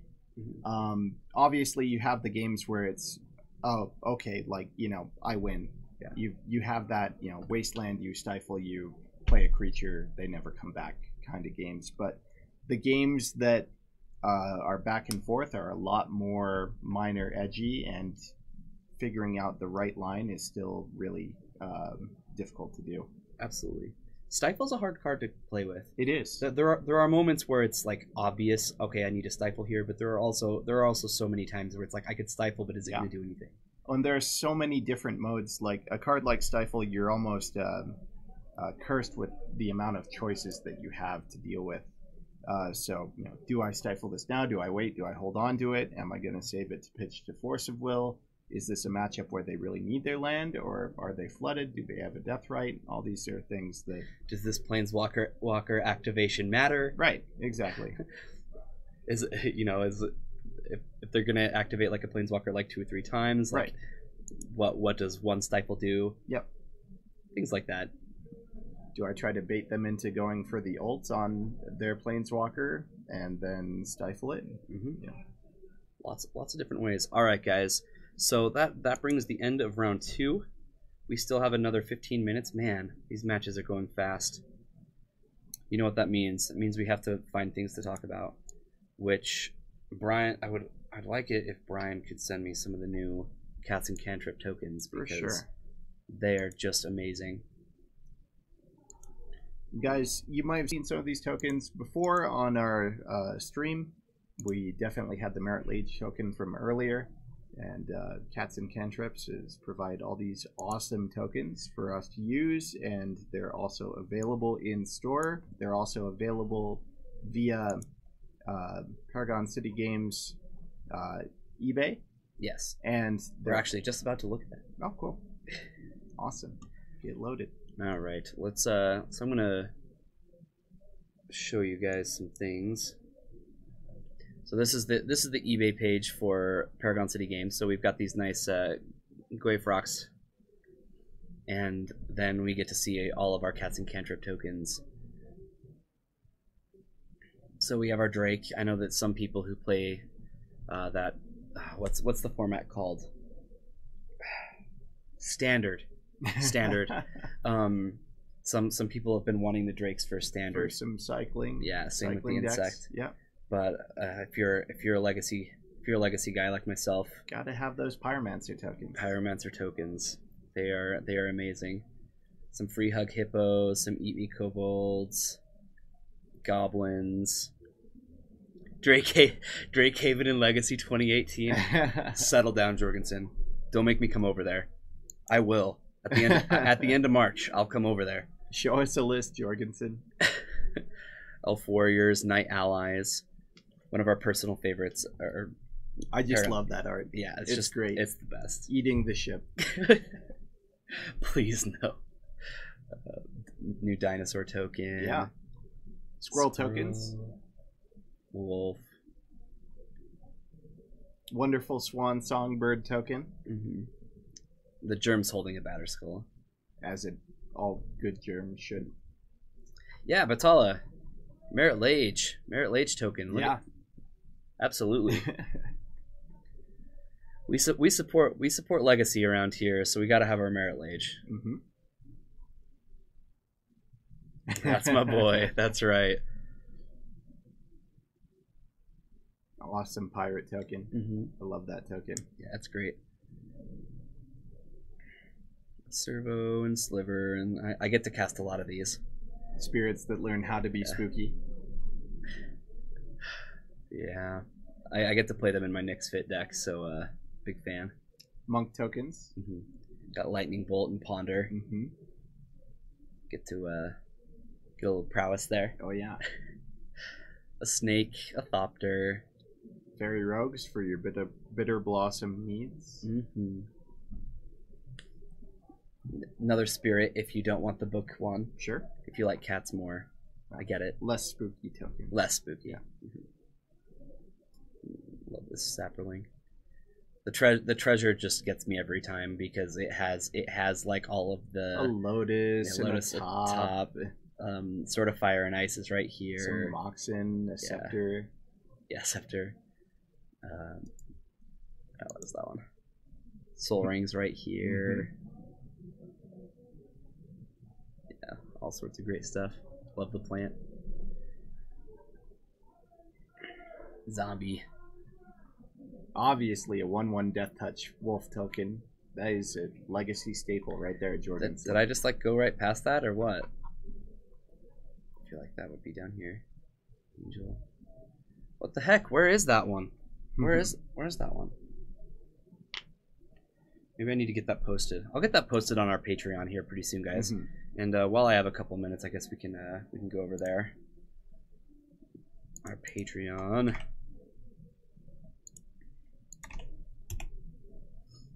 Give you guys the same link. So this is where we post all of our new tokens, and I actually am a little late on posting our most recent ones, but I do have them in front of me. So just to show you guys what the Patreon is a good place to go to kind of each month see what Cats and Cantrips is doing. So Cats and Cantrips is making 5 new tokens every month for and they're working with Paragon City Games on this. Yep. And over here on the right side, it shows you for $5 a month you can get one of each of the new monthly tokens, right? Yep. And then as it, as you pay more, the more you get. Yep. Right? You start getting multiple of the new, and then you get some older tokens with it, and then I like the heroes where it really starts to kick off. You get 3 of each new monthly token. 3 random tokens from a previous month, and you get to submit an idea for a new token. So if you've got that EDH deck that you really want to get those tokens for, and you've got a great idea for it, you get to submit that idea, and you might see that token get made very quickly. And you can also, say you've got, like you, Kyre, had that Death Touch Wolf that you were playing because you had that Garrick. Yep, in your Nyx Fit deck. That may or may not be. That token. There's actually another token that's here because of me as well. Because I guess I'm special or something. I don't really know. The Death Touch token I'll have to grab out of my bag real quick. That'll just take a moment. But here, so, yeah. And then as you pay more, obviously you get more things. For sure. And if you're feeling like you really love these tokens, you can also get them with sketches. From the artist. Maybe 1 clue token. I do have a clue token that I'm holding in my hand right now. All right. Yeah, so I was going to show you guys the most recent ones, and I know that 5 more are about to come out. So we've got the clue. We've got the merfolk, because I know that people are going crazy about these merfolk. Oh yeah. And as it turns out, you can play merfolk in pretty much any format. So. As it should be. Yeah. And then the birds, the mono white bird and the blue white bird. I had to have the blue white bird because of Dovescape. Oh yeah. And then here, let me yeah, they really are awesome. Oh my goodness, what am I doing? My mind just went blank. This one. Man, I hope they update us this time. Because they did not update us with round 2. I had to do all the information myself. Doing it all over here. So guys, what artwork would you like Kyre to take a look at and give you his favorite? Let's do that. Yes, let's do that. Last round we did Dark Ritual. What's another card that you guys want Kyre to take a look at and give you his artistic opinions on? Artistic opinions. I don't know how good my artistic opinions are, but they asked me about Dark Ritual. I felt like I did pretty good. Rank counterspell art. Counterspell art. All right. Cool. That was the first person who said something. So show us the wolf. All right. Hold on. Stand by. Let me see if I can find it real quick.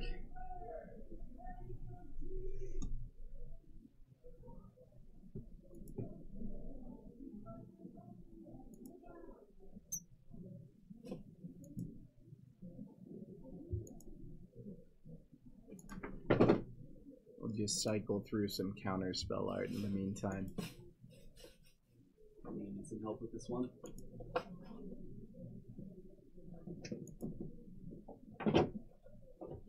I had to dig for this one.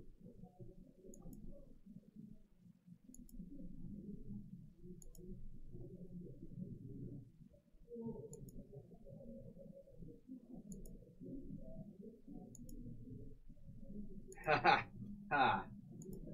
Got there. All right. Incoming wolf token. Okay.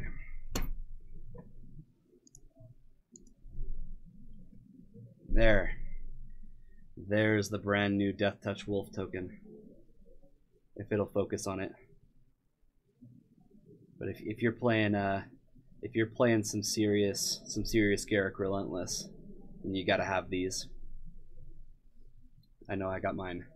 This is mine personally. You can't have it.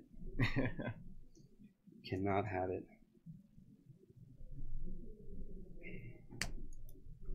Okay. All right. Transition back here. On to counter spells. Okay, we're just gonna start with the invocation. Sure. Meh. This would look really good if the border weren't ridiculous. I suppose. I don't hate the art. I don't know what's going on everywhere else. OG counterspell is the sickest. Well, we're gonna get there. Eternal Masters. I mean, obviously, this is fine art. It's not bad. That one. No thanks. That one's a little bit out there. Looks great for a Yu-Gi-Oh card. Yeah, pretty much. I actually love this one. I do like that art. I love this one. It's not my favorite, but it's definitely top 5. Yeah. All right, we get the Vintage Masters. That's just the same 7th Ed. Now, 7th Ed kind of holds a soft spot in my heart. That's around the time when I started playing Magic. Okay. And that's kind of the first counterspell art that I kind of got used to seeing. So there's always kind of a little warm spot. I don't think it's great art, but it is kind of like, oh yeah, okay. I actually think it's quite unique, and it's one of those things where, like, if you're trying to get this old Magic card art feel to your deck, then I'm a fan. I actually do not love this one, but you know, to each their own. Not my favorite either. This one is strange. There's not really anything. I have to say, I really enjoyed the masks, Mercadian Masks art. The Mercadian Masks one. Yeah, still no. Yes, yeah. I do like this one. Legend membership counterspell is the best. Down here. Well, we're gonna get there. We're gonna get there. We'll work our way to it. Still no. 6th Ed's gonna be similar. Yeah. Yeah. That looks a lot more hydroblasty to me. That's how I feel too. Yeah. I've definitely seen these in person, and they look better in person. But maybe it's just because it's the old border with the foil, and the fact that the artist name has an exclamation point on the end. Tempest. Dumb. Yeah. No thanks. No thanks. Still no thanks. Although this one you can see the art much better than the last. Definitely. Meh. All right, Legend membership. Oh, it's the same one. Okay. Yeah. Gotcha. Yeah, it's fine. It's definitely not my favorite, but it's better than a lot of these. Yeah, I'd say Masks is Whoa. where it's at for me. And then Unlimited, blah blah blah. All these are the same, yeah. Yeah. What one was my favorite? Yeah, I agree. Yeah, I agree. Masks wins. Yep. To me, that's my favorite counterspell art. I agree. I'm trying to think of what counter. I think the counterspell in my cube is the EMA one, which honestly, this in foil is just gorgeous. I think it is better than most, but yeah, the Masks one is just great.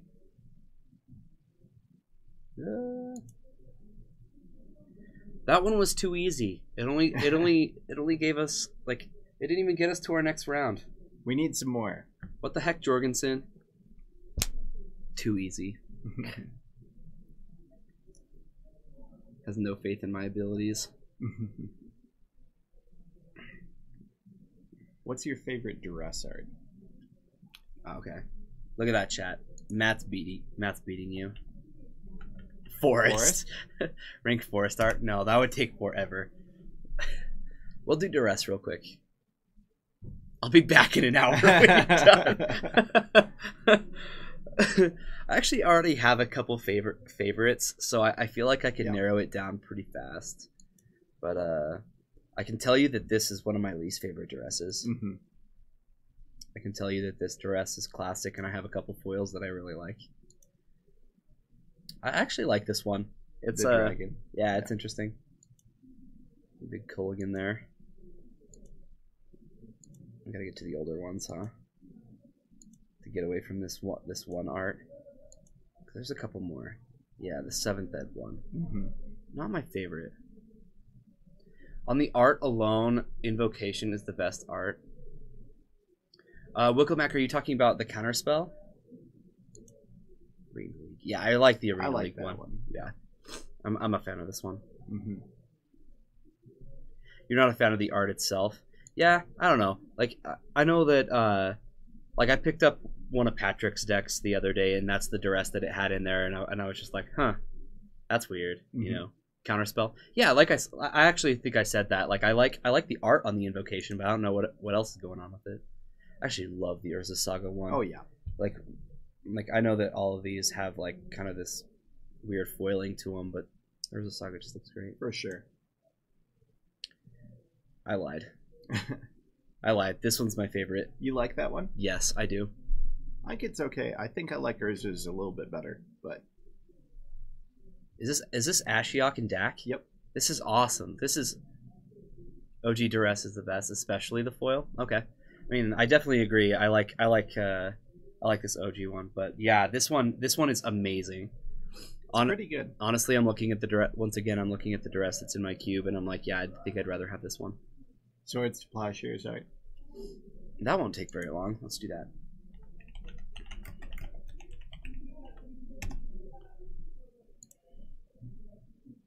It's gonna be all the same one, like a million times down. I don't hate this art. It's all right. Yeah, it's okay.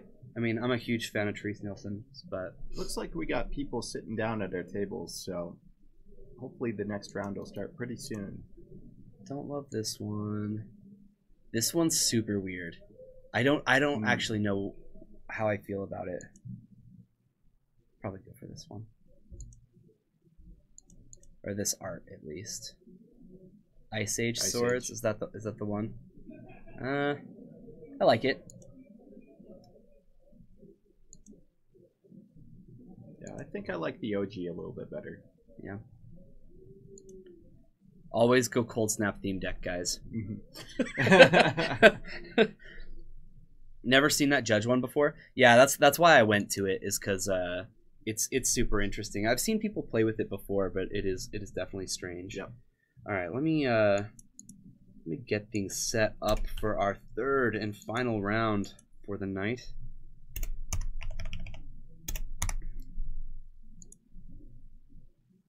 So let's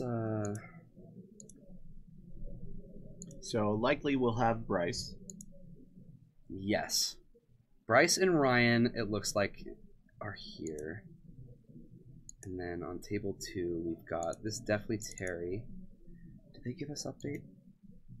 Yep. Bryce and Ryan, Terry and Steven. Okay. They did. Oh, thank goodness. Terry's been on a 4-color dealio as well. A lot of players have gone to this 4-color strategy. I don't blame them. It's a powerful deck. After this round, go over Path to Exile arts. All right, deal. We'll go over the Path to Exile arts before we're done for the day. And then this is Steven. Not sure what he's on today. So let's give you guys the finals. This is gonna be Bryce, right? Yep.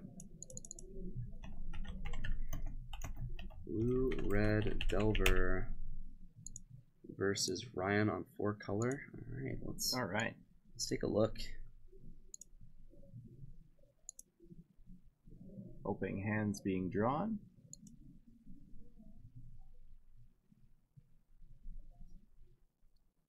And it looks like we got to keep on Ryan's side, but not on Bryce's. So, Bryce gonna shuffle it up, see what 6 cards can give him. Paragon City Games giving you the best shuffle cams on all of Twitch at the moment. Weekly. Definitely weekly. Multiple times a week, actually. Quick shuffle and he's right back to it.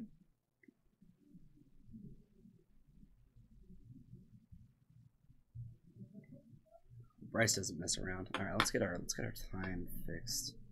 Just noticed that.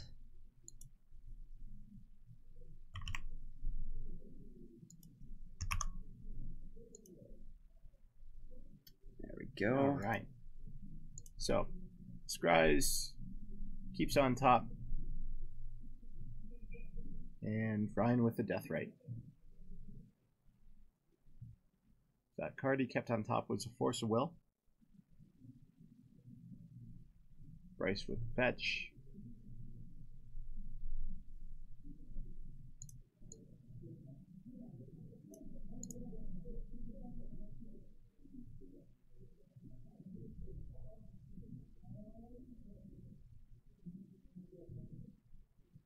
And let's see what we got.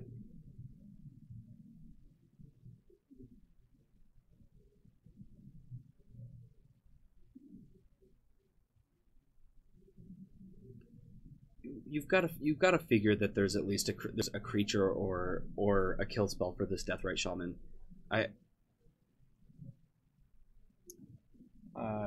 Here comes a probe. We're looking at Force of Will blue card and 3 lands. Brainstorm being that blue card. Yeah, not a gorgeous hand, but it does have the ability to kind of get a fixer upper with that Brainstorm. Sure. Yeah, and we will see a Chain Lightning. I think Bryce would have been just as happy either way if that gets countered there. Mm-hmm. Bryce, first of all, he has the counter backup for that chain, but seeing that hand, you know that Ryan's not going to counter that. No way. He can't. The Brainstorm's too crucial to the game plan. Yep. Here comes a search on Ryan's side, and that's going to be a good draw off the top. Bryce kind of playing around with whether he wants to counter that or not, it looks like. This is definitely a Force of Will tank, right? Yeah. If it was a Daze, he'd probably fire this off in a second. And here we see Force Pitch Force, and we're going to see a Force right back. And if I'm Bryce, I'm feeling just fine about this. Yeah, Bryce is saying, I'd prefer you to not have that Brainstorm and Force in hand, and I'll just try to beat your search. Yeah. He gets to throw 2 forces away and pretty much leave Ryan's hand dead outside of either a Brainstorm or B a Search for Azcanta. No second land for Bryce, though. Yeah, it's got to be a little frustrating, but Brainstorm may be able to find one.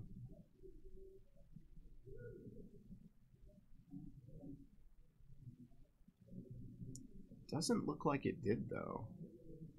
That's bad. And that's gonna lock Bryce. That's what it looks like. Let me see, price of progress, the days.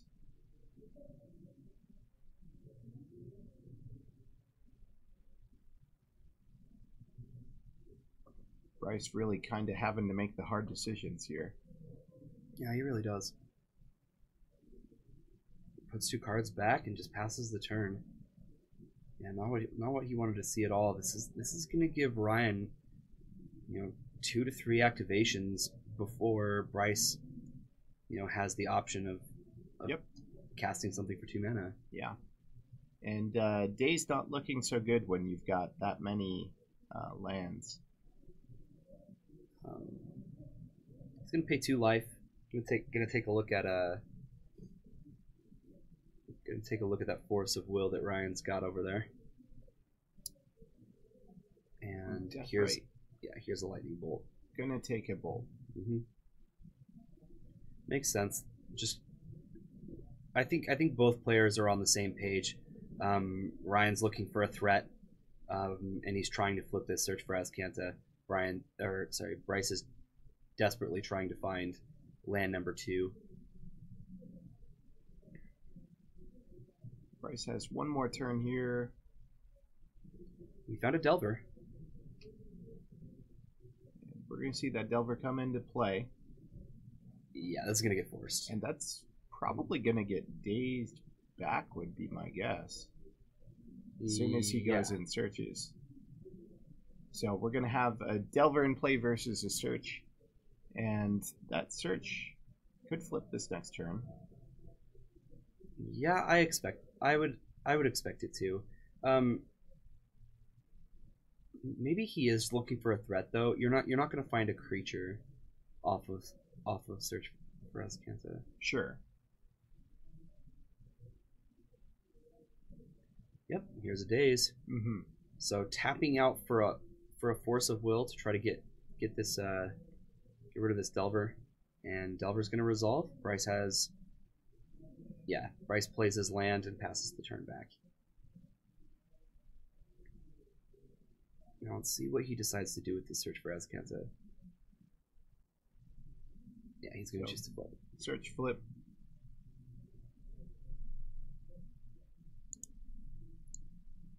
We do know that Ryan has Punishing Fires, and we do see a Grove in play. That is a way that he can easily answer that Delver in the future. And we see him do some digging right here. Looks like he finds a bolt, and we'll see that coming in.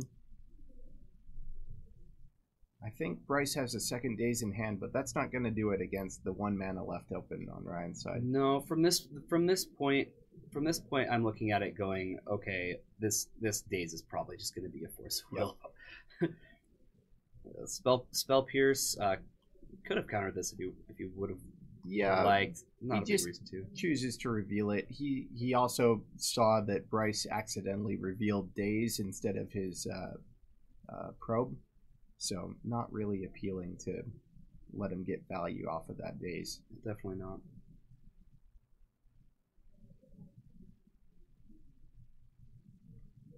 Yeah, there's a Fire Blast in hand, way far off from being able to use that.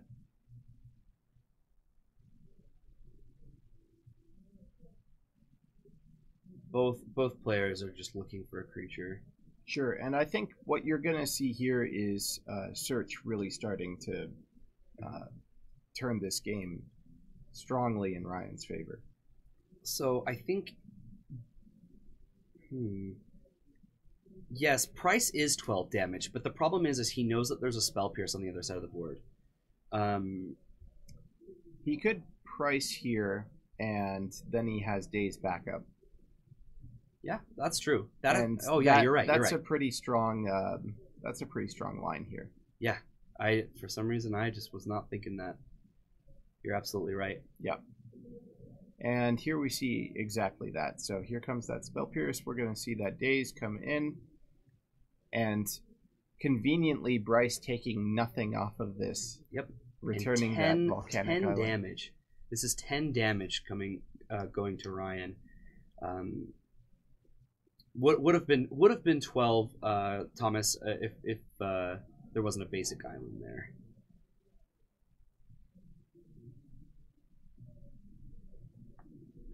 So that does shift things quite a bit. Here's Dak Faden. Now, Dak Faden with an empty hand, not doing a whole lot. Just going to plus. Choose not to use the ability. I believe you can do that. Doesn't look like it plussed at all. I think it just sat there. Oh, maybe it's not. Yep, that's right. Yep. Stryfo, isn't this your deck? Isn't this your deck? Or maybe I'm wrong, but we've had quite a few players messing with this this deck in our meta here. Bryce with the bolt you, and that's game 1 to Bryce off of what looked like a pretty rough start. Yeah, Strifo. People like it in this store. People have definitely been messing with it. Yeah, It's the a super- Legacy Challenge winning list. Yeah, it's a really cool deck. Okay, so that's gonna do it. Bryce gets that one, even though he was stuck on one land for most of the game. Yeah. We got to take a look at our backup match here. Well, they always say that mana screw beats mana flood, as long as screw draws lands before flood finishes the game. All right, so we've got Esper Deathblade. Let's call it Esper Blade. And Steven looks to be playing Grixis Delver. That's what it looks like. Grixis Delver.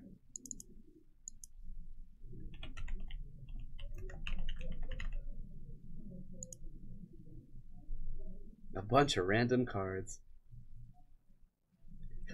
Strifo says, "I can't beat Price of Progress." Yeah.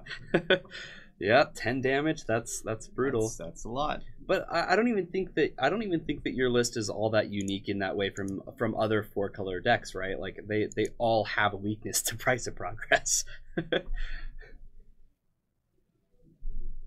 All right, looks like we're seeing an attack come in with the true name, and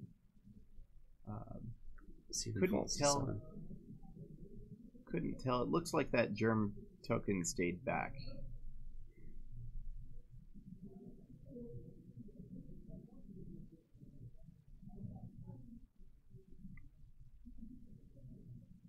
In comes a Strix on Terry's side. And that's going to be enough for Steven to kind of pack it in. Yeah, I think he sees that the Batter Skull gets to equip to True Name this next turn and just end the game. You like the lands in front? Well, there you go. Terry will always be there for you. All right, not sure what game that was, but Terry will take that one down. It's I know these guys are super fast at shuffling, so let's get back to our main feature match for game 2. Now, Strifo, the question is I have this labeled as 4-color control. You're the person who built this deck, so what's the actual name? Is it punishing 4-color control? Because I know some people would be happy with that. I also know some people that would hate that. I kind of like Punishing Thieves as a name. Punishing Thieves. Yeah.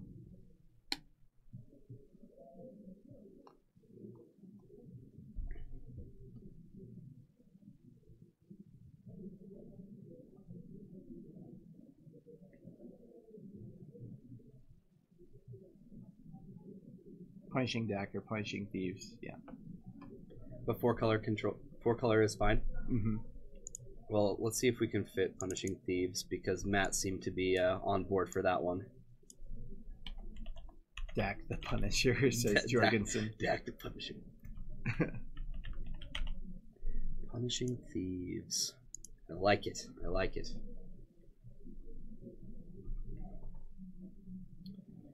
I have to admit, I've never jumped into somebody else's stream and see them playing my deck. That's gotta feel good. I would love to jump into. Oh wait, actually no, I actually have had that happen. I remember the first time I jumped into Caleb D's stream, and here he is playing Nick's Fit, and I'm going, let's play my deck. It was a lot of fun.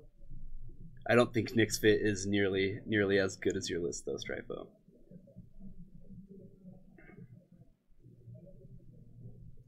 Nowhere near the power level, too easy to disrupt, but fun nonetheless. No Nick's Fit in the house tonight though. Nope. So sad. All right, opening hands coming in here. We'll see if we've got a couple keepers. I see 2 lands, 2 Baleful Strixes. Probably okay on Ryan's side. Yeah, there's a Ponder. Also a Grove there. Exactly, Strifo. Yeah, that's the problem. I've been trying to continue playing it. I've tried to continue playing it, but people are very well informed. Now you need to like wait a couple months, and people aren't missing a beat. I'm getting wrecked.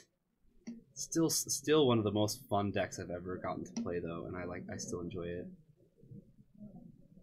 This looks like Diabolic Edict, maybe? I didn't quite see what the black card was, but it looked like a Ponder. That looks like Force an of Will. Engineered Plague. Oh, Engineered Plague. Okay. Engineered Plague, Force of Will, similar blue card.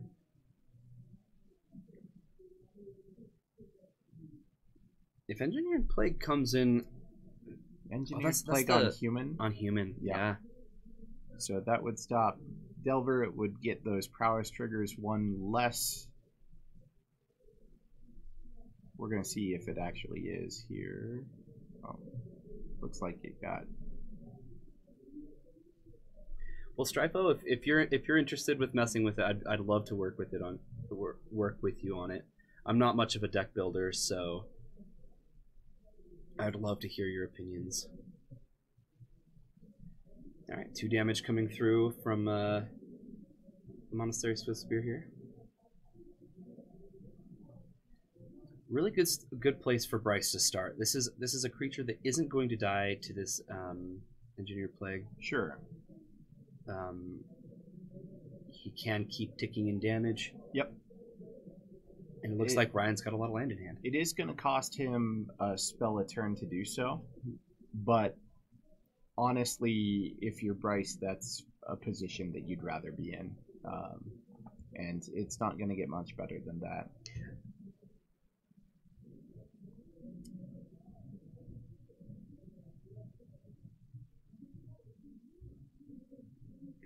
The only downside is that there are definitely a couple Strixes coming in on the Ryan side that are going to have to be answered on from Bryce.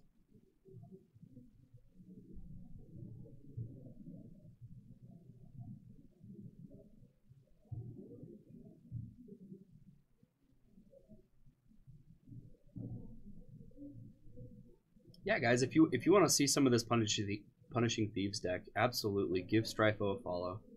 Mm-hmm. Awesome streamer.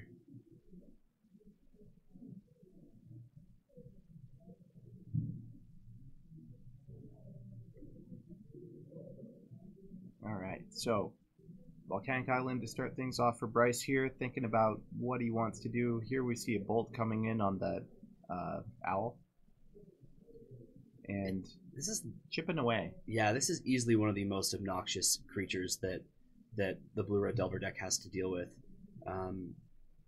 And Ryan never feels bad about it. You know, like, oh, you had to waste a 3 damage spell on my 1/1 that already got me my value.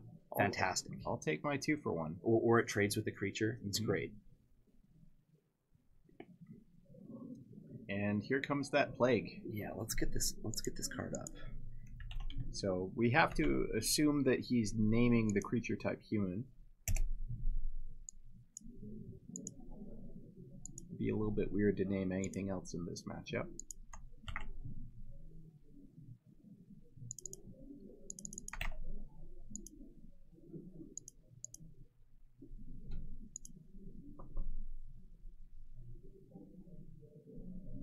Yeah, so as I mentioned before, so this Monastery Swiftspear, it is now at 0-1. This is why I felt like Bryce was a little lucky.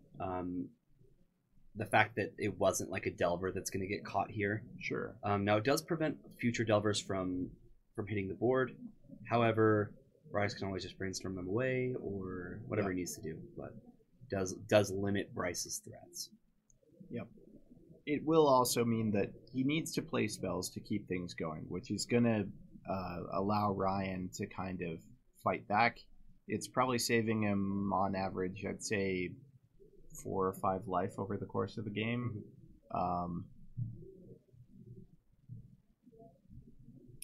Yeah, it'll miss Bedlam Reveler. It'll miss Bedlam Reveler, but it gets Storm Chaser Mage, it gets Delver, and it gets Monastery Swiftspear. Yeah. Naming human is definitely the one to name. Yeah. And there it is. There's a Storm Chaser. So I imagine we'll see probably some kind of cantrip and an attack for 2 here. Another thing is that's going to keep those in range of Punishing Fire, making sure that they're a little bit easier to deal with on Ryan's side of the board. Or even if they're running Toxic Deluge or something like that, saving them, again, just that little bit of extra life making it a little bit easier to deal with. Yeah, relevant in multiple ways.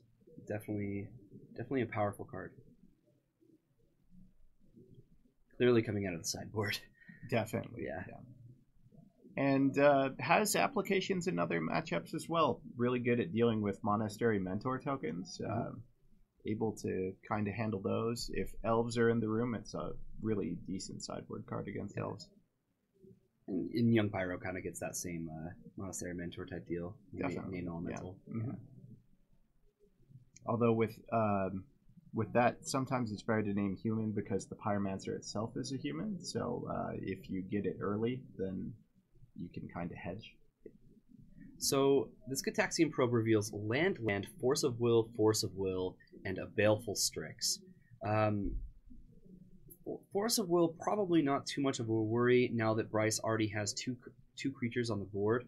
The Baleful Strix, as we know, is going to be annoying, as per usual. Mm-hmm.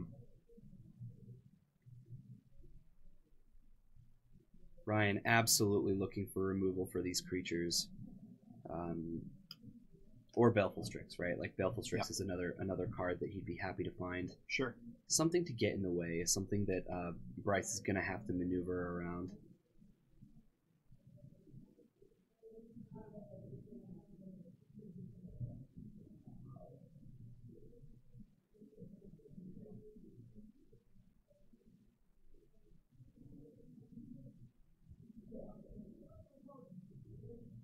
And we'll see what he adds to the board here. It looks like it's going to be a true name. And that's going to do a decent job of locking up Swift Spear, as well as providing a clock later on.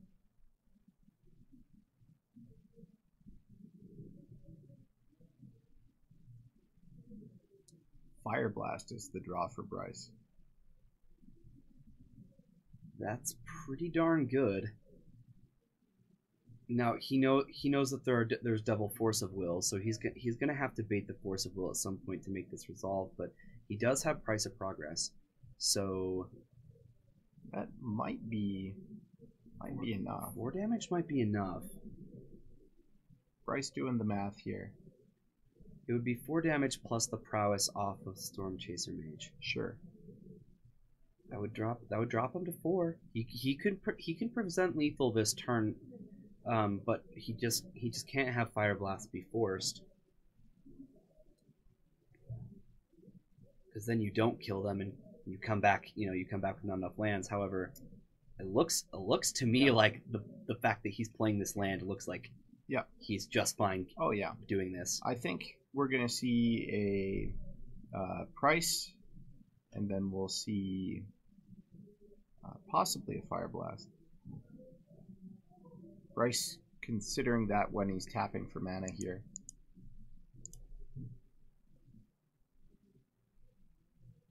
And there you go. Let's see what Ryan does. Here we see a force. He'll drop to 8. He's gonna put a die out to show how many times prowess has been triggered. Mm-hmm. He's got 2 more mana. Is this another one? And here we see a Fire Blast being cast, floating 2 mana. I think he's floating double red for Bedlam Reveler. I wouldn't say ditched Grixis, Captain QC, but here he is in the finals playing Blue-Red Delver. And there is the Reveler. Wow, this is a powerhouse of a turn for Bryce. Yeah. This is 2 prowess triggers. This is gonna put Ryan to 2 life. And a couple cantrips drawn on Bryce's side as well. Wow. That Reveler is also going to make sure that True Name stays on defense. And Bryce presenting lethal next turn several different ways.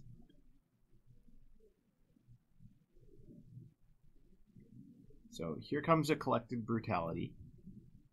Discarding and land. 2 modes. So I think we're going for you lose 2 life, I gain 2 life, and kill your Storm Chaser.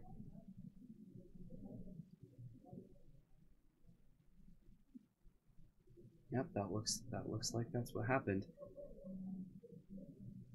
True Name Nemesis forced to play defense. And Bryce still firmly in the driver's seat, even after that collective brutality. A couple of cantrips in hand. Possibly able to fight through this True Name and get lethal even through that life gain. Yeah, very well may end up being the case. What's sad is True Name Nemesis is going to have to block Bedlam Reveler, right? No matter what, and it doesn't kill it. They just bounce for sure.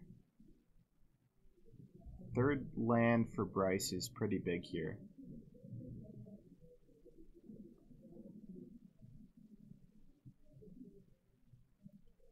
Two castable spells for sure in Bryce's hand.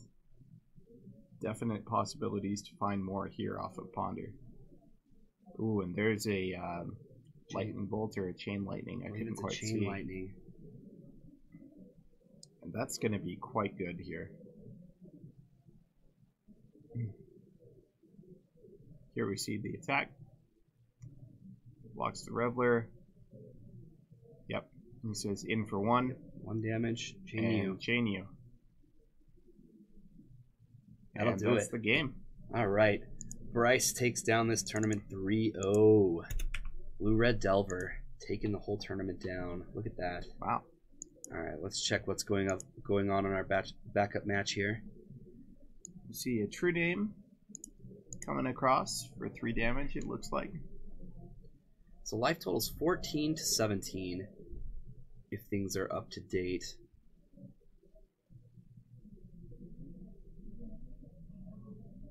Should have cast that pre-combat. Yeah, I don't think it mattered too much, for sure. I think he didn't cast it pre-combat just in case there was a punishing fire on the other side that would have taken care of the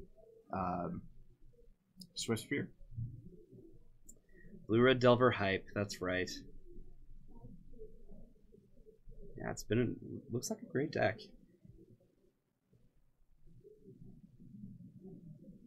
Alright, we've got a Gataxian Probe. This is being paid for with mana. And we've got that elemental. Deathrite and Force of Will in hand for Terry. That Force of Will is able to be hard cast at the moment.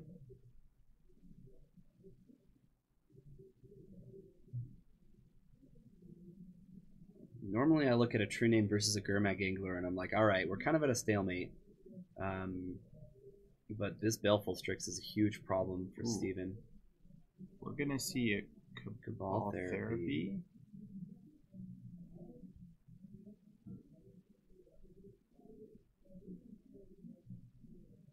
And it looks like I see an Edict in hand for Steven. Yeah. Death and Taxes, FTW, thank you for hosting us. Appreciate that. Alright, so Cabal Therapy is going to take out that force, allowing Diabolic Edict to be cast safely, I should say. In for 5 with the Angler, and Terry, thinking about the block, goes for it. Someone was touching your spaghetti. Oh, hate it when that happens.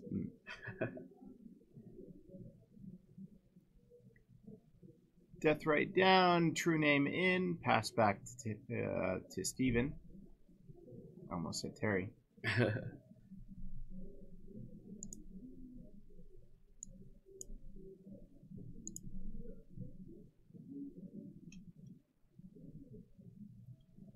Yeah, and this Delver's just going to get cast.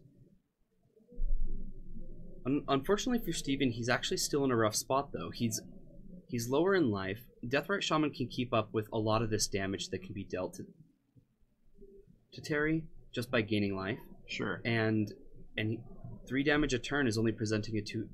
Oh, never mind. Wow. Next turn Steven's dead. Wow.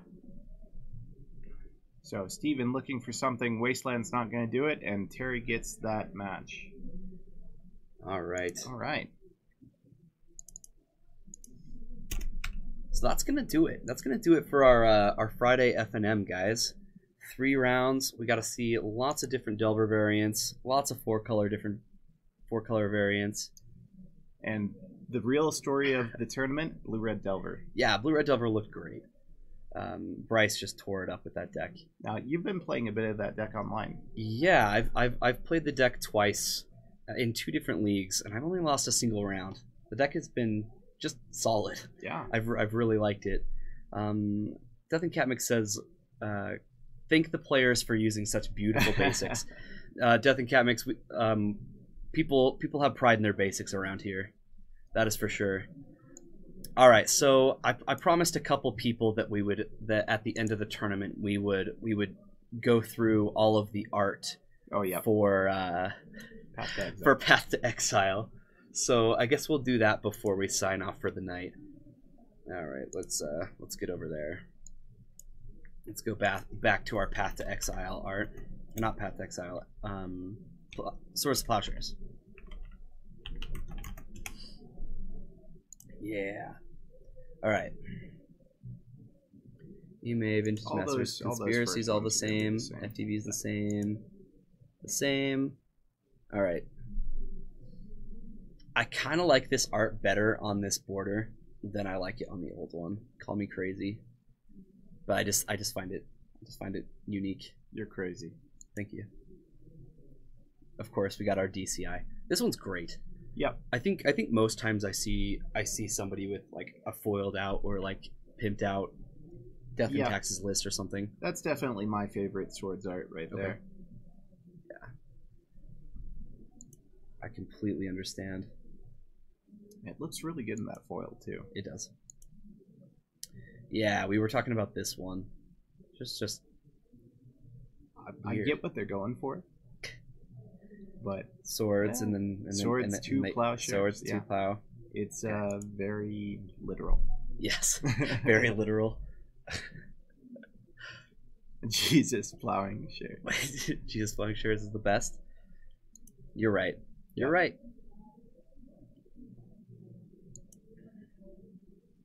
Were there other arts? Like, why did we need to finish this? I felt like we covered all of them. I think they wanted to see Path. Did they say Path to Exile? Path. Yeah. Did they say Path? Mm-hmm. We can do Path. Because I feel like this one's like. There's not a ton. There are 4. There are 4. There's the original art, which I'm a personal fan of. Yep. This is just fantastic. Yeah. And then there are 2 FNM promos and this weird dual deck one. Yeah, that one's really weird. Not my favorite. I think it's the worst. Not my favorite. I have 1 playset of Path to Exile, and as you can guess, I have 1 of each art. I do. Yeah, same art, complex. I've got my foil for this one. Good. Rebecca Path is best. I agree. I agree. It's the best one.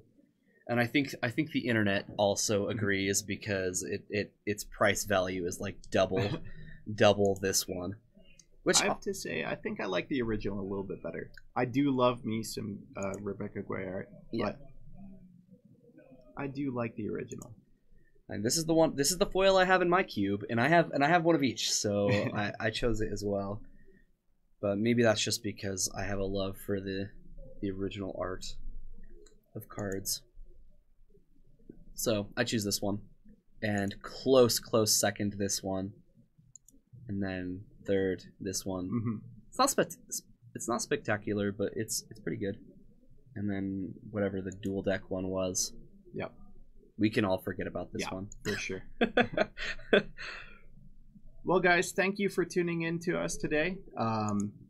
If you guys haven't already done so, if you like what you've been seeing for Legacy Action, we do this twice a week, Tuesdays and Fridays.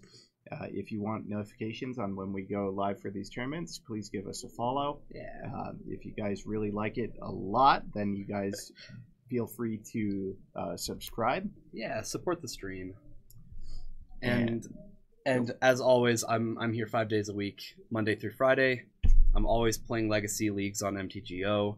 I usually stream about 5 to 6 hours a day, Monday through Friday. So be sure to hit that follow button and catch up with me later. All right. All right. Thanks so much for tuning in, guys. And on that note, hail heroes. Hail heroes.